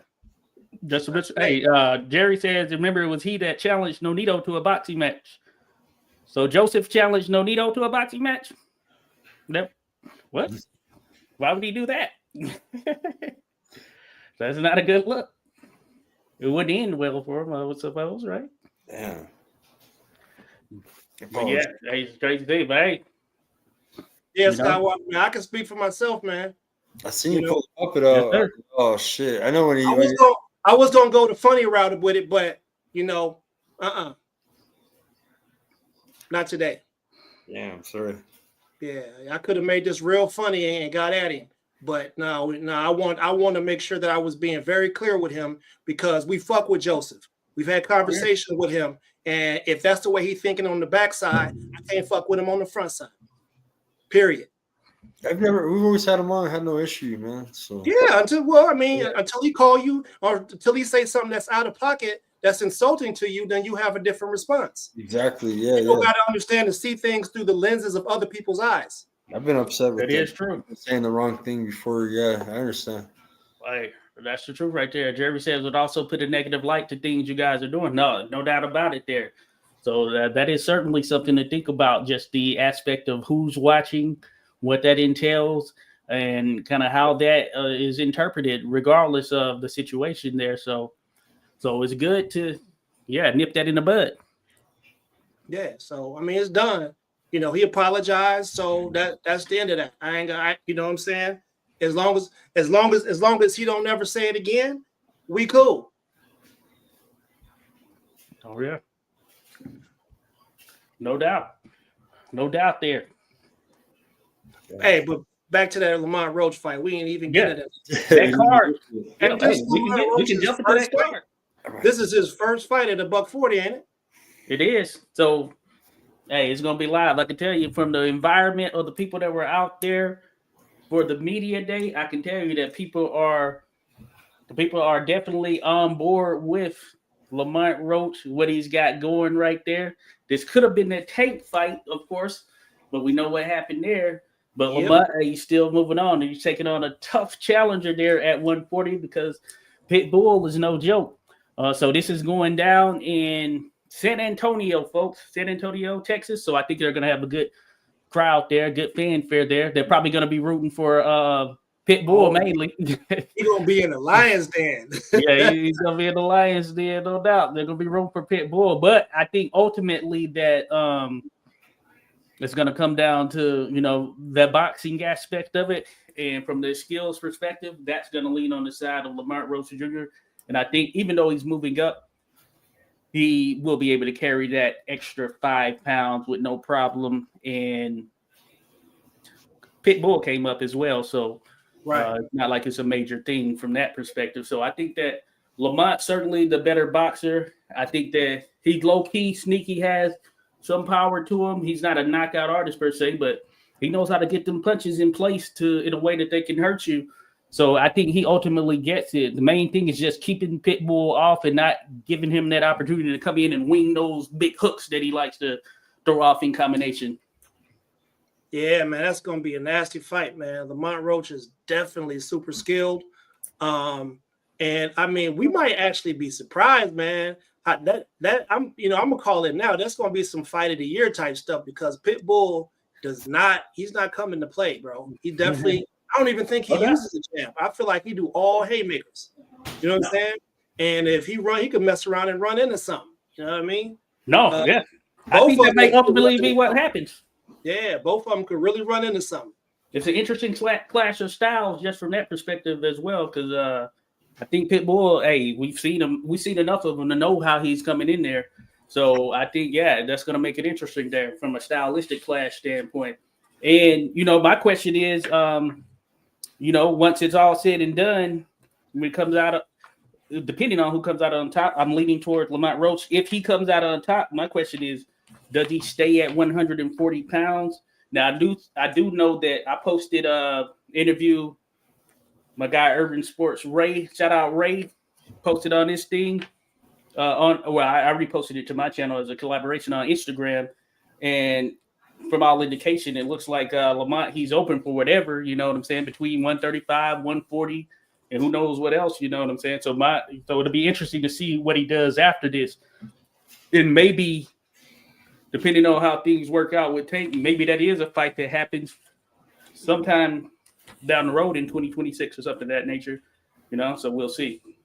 Yeah, man. Hey, I wonder if they're doing anything with the Air Force, because I remember when I was in basic training in San Antonio, like the San Antonio Spurs, like they would be always getting with the base and doing promotion to be able to get the airmen and the people in basic training graduating to be able to get to the fights, man. They could probably pack something out there if they go that route.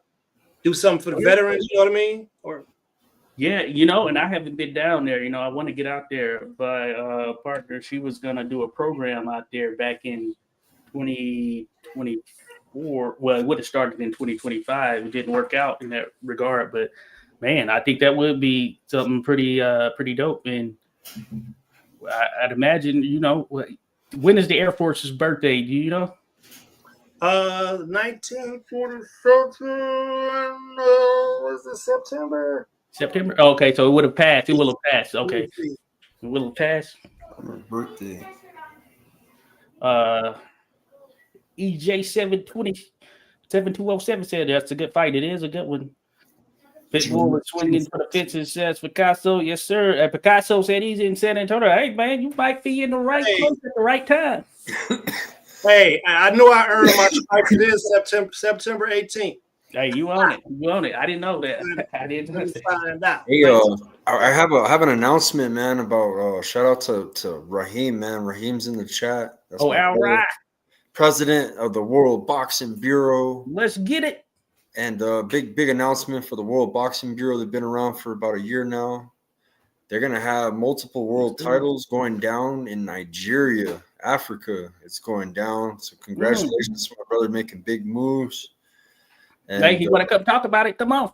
Yeah, man. Raheem, let me send you. Raheem, we can talk about it. Raheem says T.O. or Shakur. For me, I'm going with Shakur. I just think he's one of the pound for pound top talents in the sport, despite what people may think of him stylistically or whatever it may be. I just think he is one of the best in the world, pound for pound talent, and he continues to try and take on the best of the best.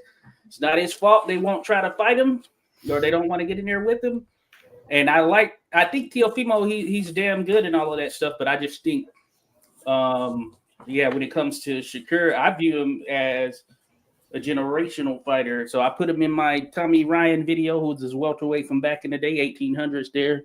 And I said that Shakur has that generational style look and feel to him because of the fact that he has the mentality, he has the skill set as well. So I'm going to back him pretty much in all instances. And Teofimo, he might be a good proposition, tough task, because he has athleticism. He can box. but I think ultimately Shakur gets the job done there. Teofimo, he was going to be on the Olympic team, but he didn't make it, so he ended up doing Honduras, which is on his mother's side in the Olympics. He didn't win it, of course. And Shakur, he didn't win the gold. But that being said, I just think skill wise, Shakur is he eclipses him. May not be by a wide margin, but he is the more skilled fighter for sure, and I think that will get it done for him. Man, won't you tell him, cuz? I ain't never voting for Tio. Never. Why you don't want to go for Tio? He was calling us monkeys too. Oh yeah. Tio was on some other ish. Fuck Tio. Yeah, he's on some other ish. All day, fam. I don't care. I don't care if Manny Pacquiao fight Tio. I'm going for Pac-Man. No doubt. Because it's not only just one instance, he's done it in multiple instances. Yeah. A bit of defiance, if you really want to call it.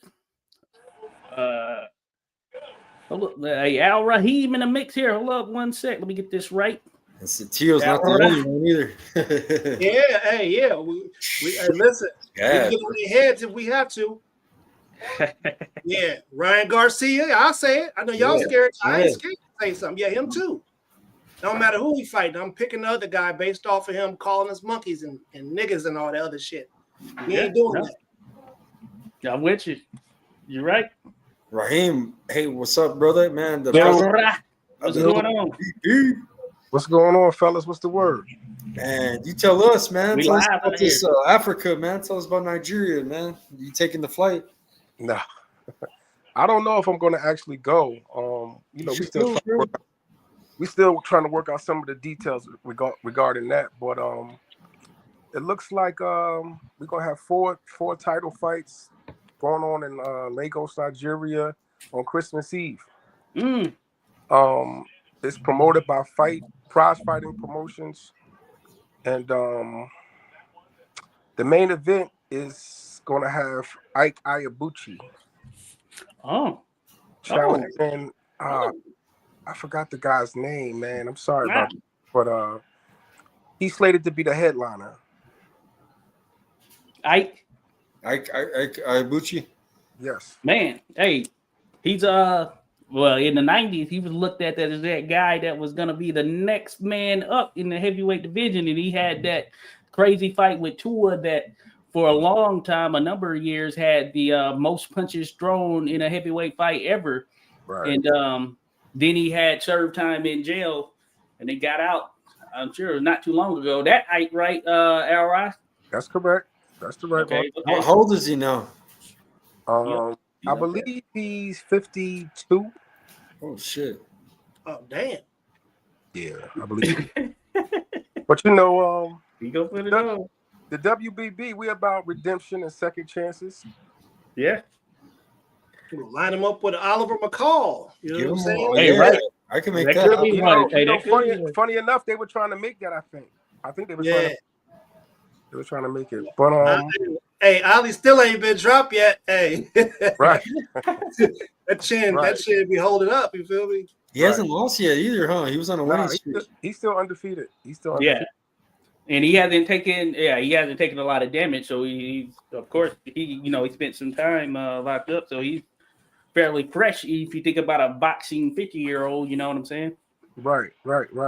I have to I don't have the names in front of me, but I'm excited about because we have finally we have a female that's going to compete for a WBB title. Word. Yeah, I think the girl is if I'm not mistaken, she like 7-0 with 6 knockouts or something like that. On the same card? Yeah, on the same card, yeah. So I'm excited about that because like I said, we haven't had a female compete for any WBB title since I've been the leader of the organization. So I'm excited. We gotta get Kat a title shot with that too. I would love to do that. Give her a legit title shot with no BS. Yeah. All right. Hey, speaking of something Raheem was doing, man, shout out to Raheem, bro. He got an internship opportunity out there for any of you guys that want to get into this boxing business. And I would urge you to hit him up on the social media platform to be able to get some work in. You know what I'm saying? If you want to learn the business and you want to get out there, you're good at networking and things like that, definitely hit Raheem up. Yeah, We're really doing this boxing thing out here. Yeah, I appreciate that. Yeah, man. So, I just was the other day I was sitting here thinking, and I was like, man, I pretty much I'm pretty much a one-man team. I get support from different people, but I was thinking, I said, you know what? I could give a young person the opportunity to come aboard and help, some fresh ideas, some fresh legs, and at the same time give them some experience in how this boxing thing goes. So I think it'll be a win-win for both parties. You know what I'm saying? And I've had about 3 or 4 people reach out to me, send me their resumes, and so I'm actually going to get with some people this weekend via Zoom or on the phone or whatever to actually do some kind of. I don't necessarily want to term it as an interview. I just want to have a conversation with these people. I'm gonna have a conversation with them, and maybe there'll be some synergy there, and we can have some people, working on the interests of the WBB. Nice. No, that's dope. Yeah. I'm gonna hit you up. Yeah, man, we love what you're doing, Raheem, man. We watch the hard work. We watch you build this thing up from the ground up. You know what I'm saying? You have an amazing social media presence. You're actually, you're a real person. Like you be there in the flesh with it. You know what I'm saying? So that's we love what you're doing, man. And we also appreciate the opportunities that you are providing for us out here because at some point there might not be a billionaire who's willing to invest in what we're interested in. So we can build it from the ground up with our fans. Right. And create avenues for people to make money and everybody to be successful and happy. So we appreciate what you're doing. No, listen, I appreciate you guys, man. I mean, ever since we all came in contact, you're prime supporters of everything I had going on from Pro Se to now to WBB. So I appreciate you guys. Yeah, no doubt. No doubt. Hey, no, it's a good thing what you're doing there. Hey, you built this thing from the ground up. So that's saying something right there because that's one of the things.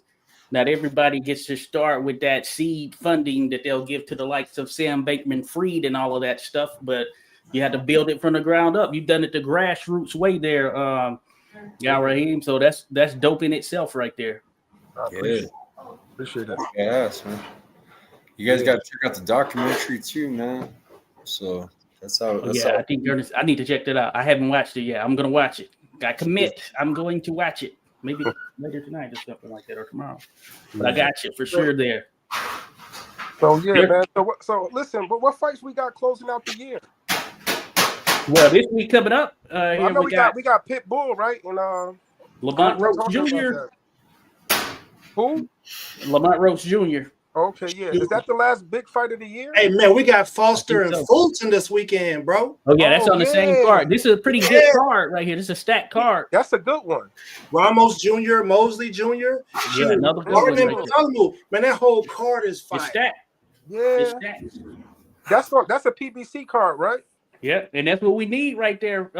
So we can do it because, this is PBC putting on this card, and this is a pretty stacked card right there. So, hey, people should support that 100% there. It's some damn good fight. But, the Oshaki Fulton match, man, that's an interesting one right there. I think it's kind of 50-50. I lean a little bit Oshaki Foster, man, but damn, it's a 50-50 one for sure.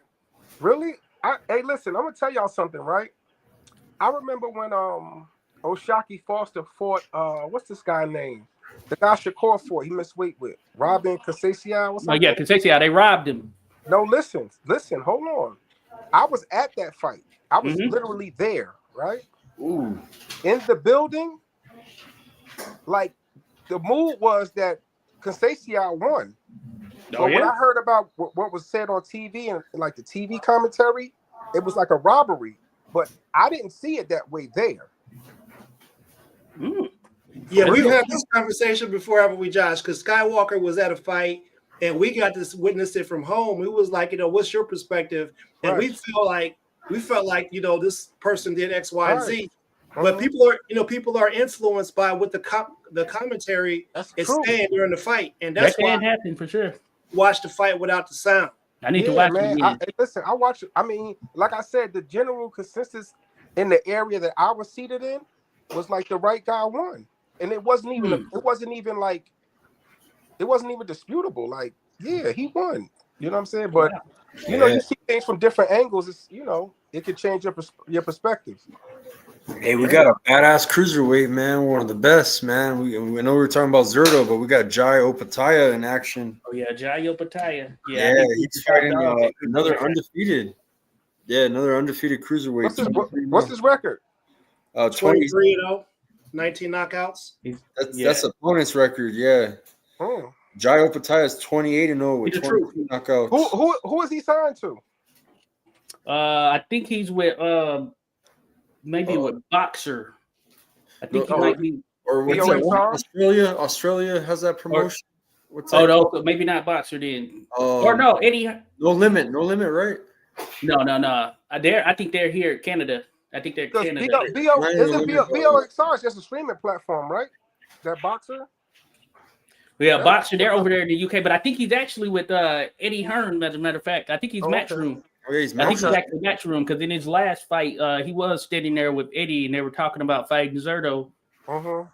So Zerto, so he's the top dog at at cruiserweight. Then I guess you could say second is Zerto Ramirez, but David Benavidez said that he and Zerto Ramirez are going to fight. So Zerto was with Golden Boy Promotions. So it's interesting. We'll see.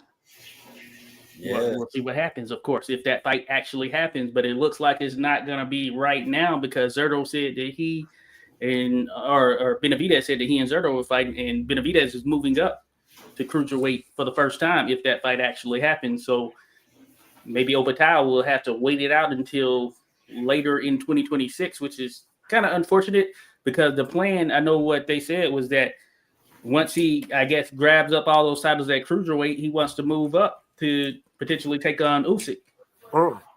Yeah, man. There's an article in the Daily Mail from about a week ago where Jai Opataya is talking about how major boxing promotions are basically looking over him. They're snubbing him.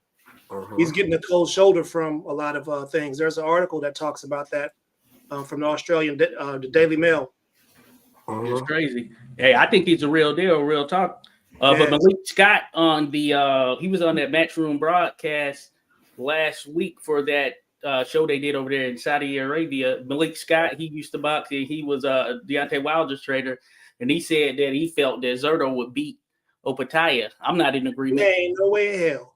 No, I'm not in agreement. There ain't no way in hell, man. That dude, he getting sent to the same place that Ngannou went to. right. Hey, I'm with you. Yeah, when I heard him say that, I'm like, man, I don't know. I can't agree. Why you think David want to fight him? Right. He the weak link, man. I'm just keeping it real. Yeah, Opataya, I feel like he's the truth for sure. Yeah, he's the real deal. I mean, he's gonna if he really wanna, he gonna have to go up. If he really want to challenge, he's gonna have to go up and wait. But you know what? Let me not say that because I think it was about 2 fights ago, there was a dude that did some damage to him. He was concussed pretty bad in that fight. I can't remember what his name was off top, but that dude did do some damage to him. But he's 30 years old, bro. They're trying to age him out.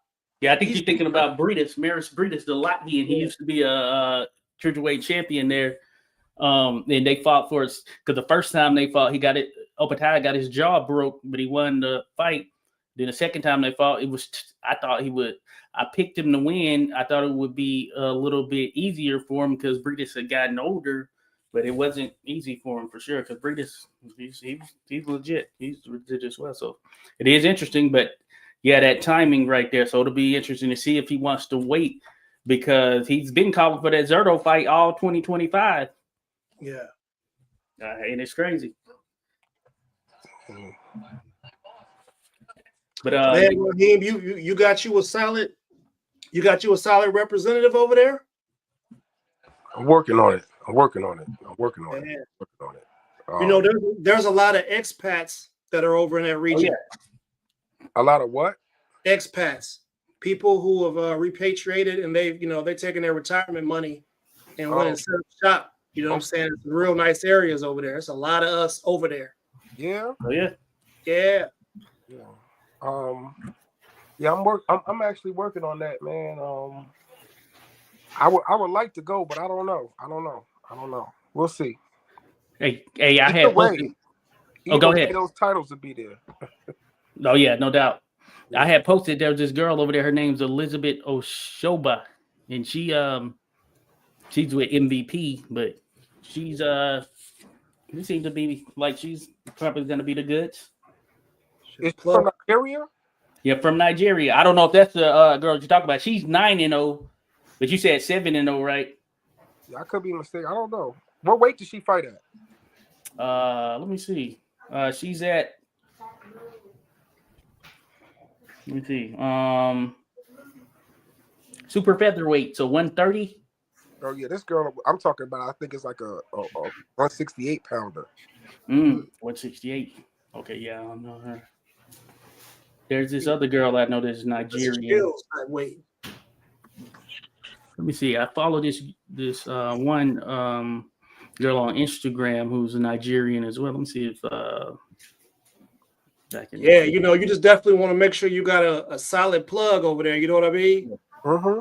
Yeah, for sure. You know, if I was healthy, you know, my passport got all type of stamps on it. If I was healthy enough, I would love to do something like that. But I got a family here. We can't just be dipping up out the country and leaving them like that. You know what I mean? Right.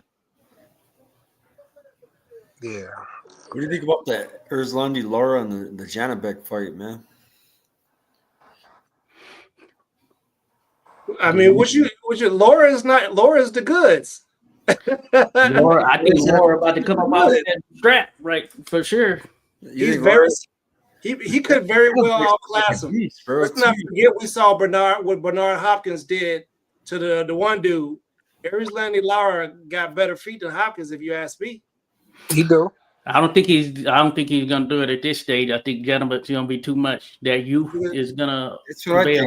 Janabek's gonna win on this fight. Would be the favorite, right? Yeah, I think so. If you remember, Laura, last time he lost, it was against Jarrett Hurd, and Jarrett Hurd wasn't a better boxer than Laura, but he just kept that pressure on him and eventually got him down there, and he ended up winning his a world title off of him. So I think Janabek, better boxer, he's gonna have some power. I think it's gonna be tough sledding for Laura at this particular stage. Oh, me personally. Man, I'm telling you, bro, what if Laura get on that? Man, he could get on his footwork. It ain't like it went away. He just decided to sit on his punches and bang with the big boys. If Laura get on his footwork game, he can make that fight look easy, bro. Hey, but you know what? I gotta do some more film study because I don't want to give away my picks just yet. But I'm gonna do some film study on that. Maybe I'll change my mind. Maybe I'm riding with you, Josh.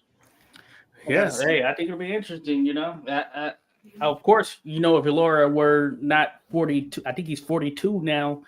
I would lean more in his favor, but he's not as active these days as well. He was never like super active or whatnot, but he was fighting more here a number of years back. Janabek, I mean, I feel like he's hungry right now, but that being said, you never know what can happen there. You know, you never know. Let's see here. That's another good fight. Man, there's so many good fights this weekend. Stack, bro. It's great. Yeah, it is a pretty damn solid dang card there for sure. A lot of some title fights, even with the girls too. With Ferreira, she's fighting. Oh yeah, it has been since September of 2024 when he fought Danny Garcia. Yeah, I remember that fight. Yeah, he outclassed Danny Garcia for sure. Yeah, then Michael Zarafi, he stopped him. He stopped O'Sullivan. He stopped LaManna.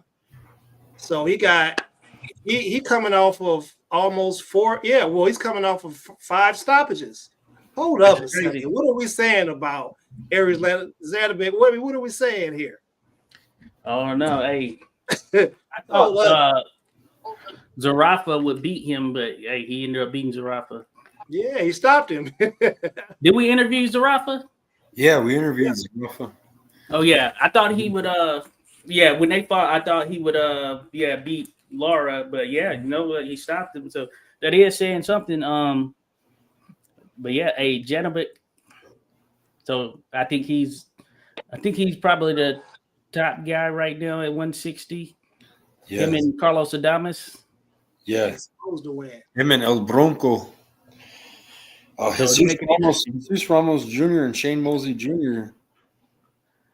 That's Yeah, an interesting fight. Shane Mosley Jr. He puts up a good fight, man. We're talking about father sons, and we're Yeah, he talking about combines. Manny Pacquiao and his son. He's not that bad of a fighter, bro. You No, know, he's straight. Yeah, he put the work in. I remember when he fought the Miracle Man, Danny Jacobs. yeah. I was like, wait a minute, this might be a little bit too much for him. He showed us a little something in that fight. You know No, what I I'm like saying? Shane. He was also on the. They did a reboot of the Contender, and he was on there. He ended up winning that.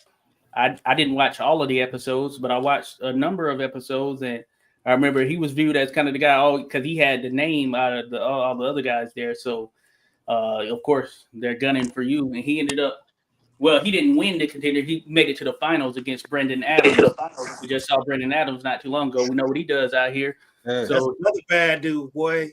Another fighter, man. He follows me heavy, bro. Is Francis Bartholomew, bro. He likes my content, bro. Yeah, we follow each other and stuff like that. Is he Dominican? He's Dominican. All right, sis. Yeah, I hope he be training. Don't he be training Chevy Red's son? Who? Chevy Red. Chevy the Red. Commentator. The lady who we talked about. The girl that created drama with you. I'm not sure. That was another one. Where's Chevy Red at? The one that they got mad at Ernest. So that's a shit. Man, I don't know what you're talking about, Skywalker. I can't confirm or deny it. None of that. But yeah, I'm not sure. It may be the case right there.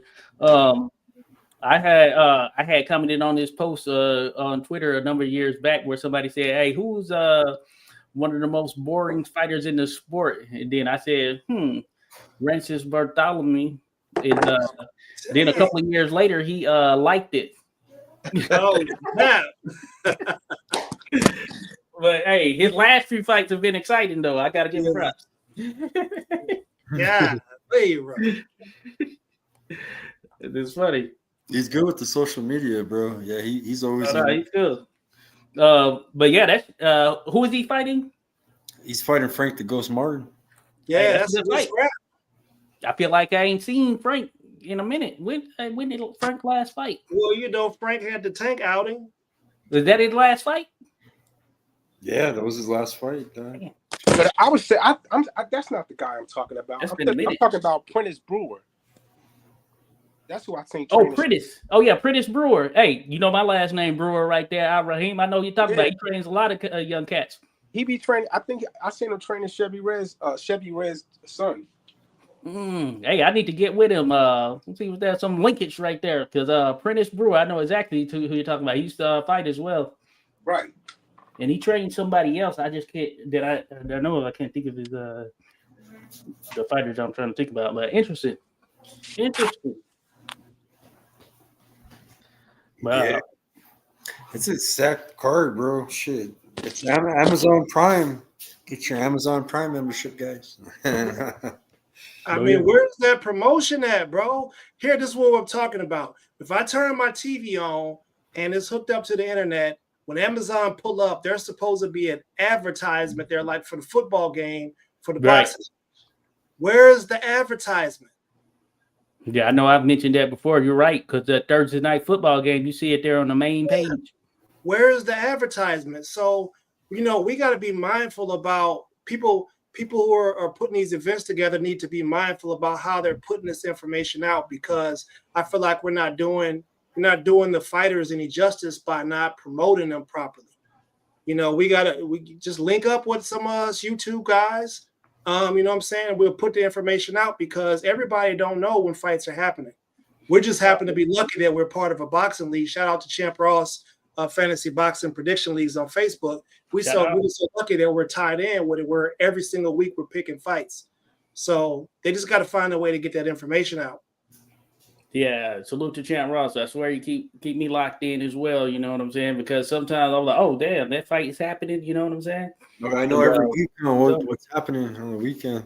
You got to get in that league, Raheem, if you have time. Shit, I know you're busy, but if you get put some picks in, you can actually win some money with your picks if you can win the season. What league? Champ Ross, it's a fantasy boxing prediction league. It's on Facebook. Yeah, we play in that shit, and we play every week, and we know what's going on with boxing a lot because we have the schedule sent to us. I already have the schedule for this week already on a Sunday, so I have all this week to pick Jayo Pataya. He's gonna beat King Kara, 23-0, 12 rounds for the IBF cruiserweight title on DAZN. Ben Mahoney and Winston Hill, 10-round junior middleweights. Not all the fights will be on there. These are fights that are like locked in fights, not fights that have like last minute replacements and shit. A lot of fights always get replacements. A lot of people don't know the business of boxing and fights falling through behind the scenes stuff that they don't really publicly advertise about. And yeah, so the fights always get, when they get changed up and you see a new opponent on the box rec, then it's like you can't really put a good pick. You want some time to pick. You don't want no last minute replacement, stuff like that. No, that's real talk right there. Certainly happens on the amateur side as well. Yeah, you show up and your opponent doesn't show up, all that good stuff. So I got a story. I got my kids registered, right? So on Conquer, I went on, and my daughter's first fight is with a killer opponent, bro. Like, girl has a lot more fights. The system kind of automatically matched her because of the weight and age. And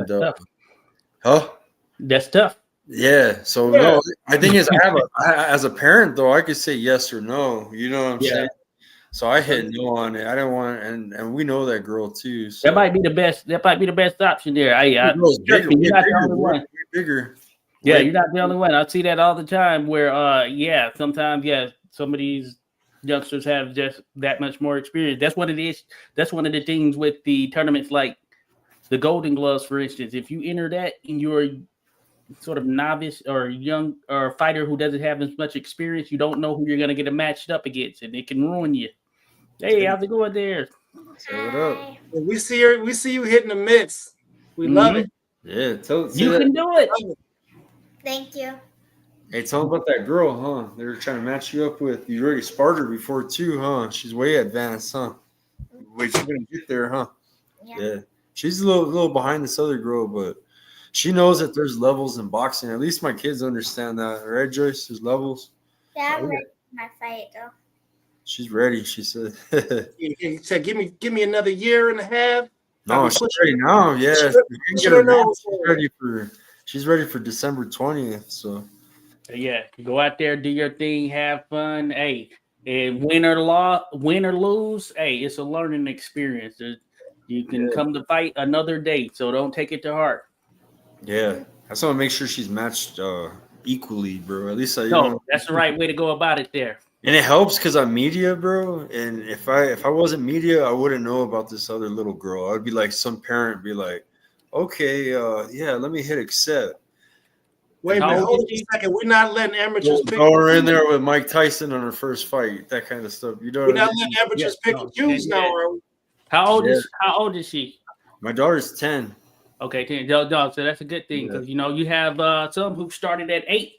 Because that's when you can officially compete at 8. So when they have more experience, it's one of those things. So I think she was like 8 months older, but she's been boxing longer. She has, I believe, 9 fights. My daughter has 0. Yeah. But this girl, they sparred together, and my daughter took some pretty crazy shit. The girls got real technical, like girls sharp, bro. These kids are sharp nowadays. So if you're gonna put your kids through USA boxing, make sure they're ready. That's all I gotta say, right, Josh? We got to hook a blood pressure monitor up to Skywalker. Man, these kids are killers, bro, and I trip out, man. Like, there's a lot that I see that I'm like, oh, in my head, I'm like, yeah, as a parent, I'm like, my kid will whoop this kid's ass. You know, No, as hey. a dad, you're always looking at that at the fights and shit. I'm like, Yeah. Eric, you could take their ass, and then when he spars with some of these other teams, you know, he gets that confidence because in sparring, he'd be whooping their ass, and he'd be like, man, I can't wait till they match me with some of these fools. You know what I mean? And I'm like, Hey, Josh, there's a kid at the Hillcrest gym. He's about 9 or 10, maybe. He's like a little Bud Crawford, bro. They said he was real bad as a kid, and he grew up in a single parent home with his mom, and he wasn't acting right. And so some of the dudes got him to the gym, and now he cold, bro. I'm telling you, he's like the next Bud Crawford. Me and my wife saw him hitting mitts and sparring, bro. He's like a professional already. It's crazy. No, it's the truth. Hey, some of these youngsters, they are on point, you know. And Kaizen gym. I'm sorry, Kaiser MMA. yeah, Kaizen. Okay, good to go. Yeah. He got a fight coming up. Shout out to our brother. He liked our Facebook, man. He was in here looking at us. But shout out to the Fly. He's the gonna Fly be Jeffrey Yu. Oh yeah, he does have one. He's going to, I want to say Boston. Oh yeah. Okay, yeah. Yeah, so I know. Shout out to the Fly Jeffrey Yu. Yeah, we gotta show him some love there. Yeah, he's taking on an undefeated fighter. Not this weekend, but the following weekend, I believe he's fighting, or something like that. Yeah. Hey, yo, I was talking to Leon earlier. I was telling him we got to come on the show together. Oh yeah, Leon is funny, bro. Man, that's one of the funniest dudes, bro. I see him. Bruce be showing him some love, be calling him, bro.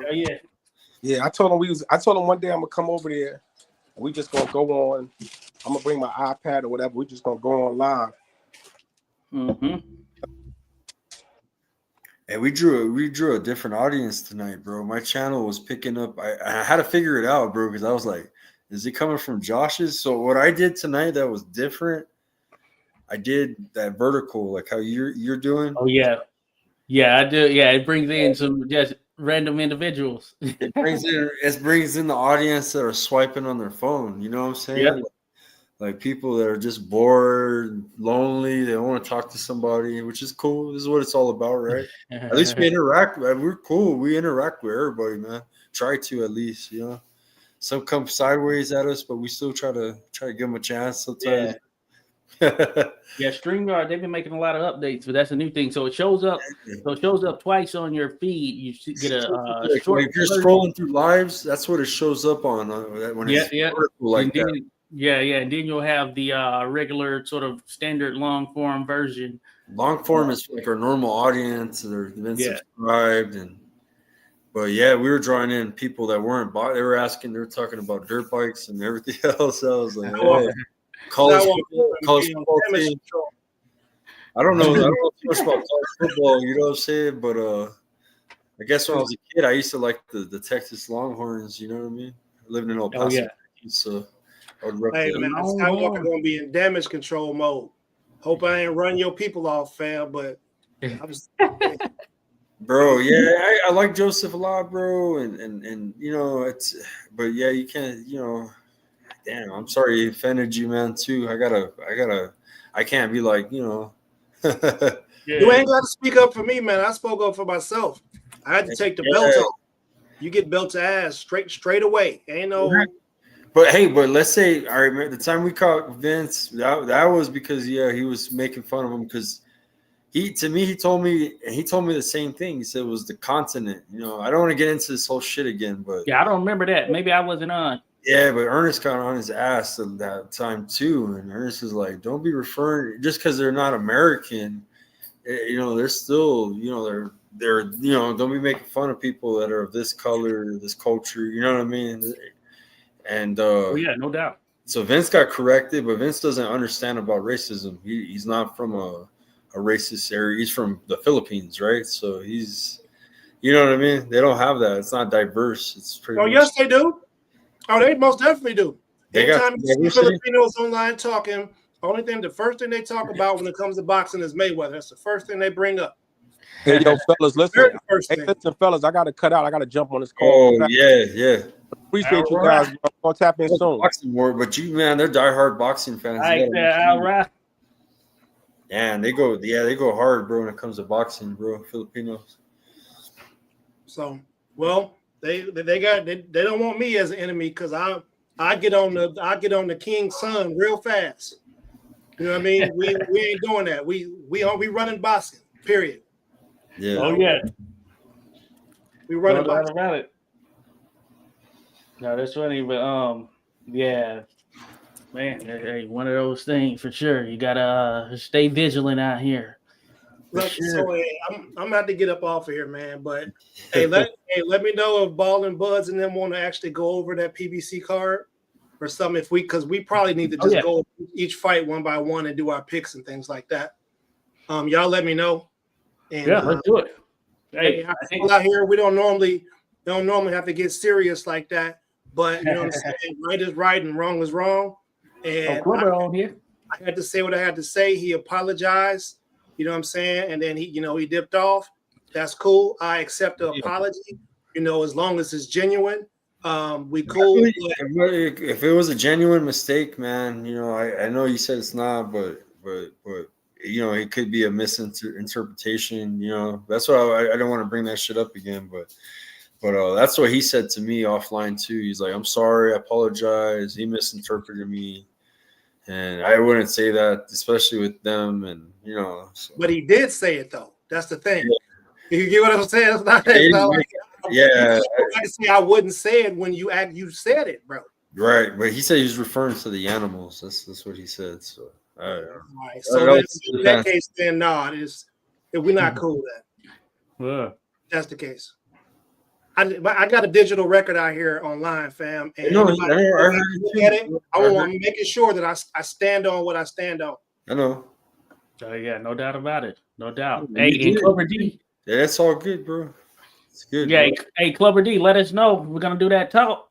Know what's coming up? That PBC card, I guess the last big card of the year. I haven't looked too far out, but one of the last big cards of the year. So hey, get with Omar. Let's do what it do. Hey, does a vertical make 2 streams? I think I noticed. Yeah, it makes 2.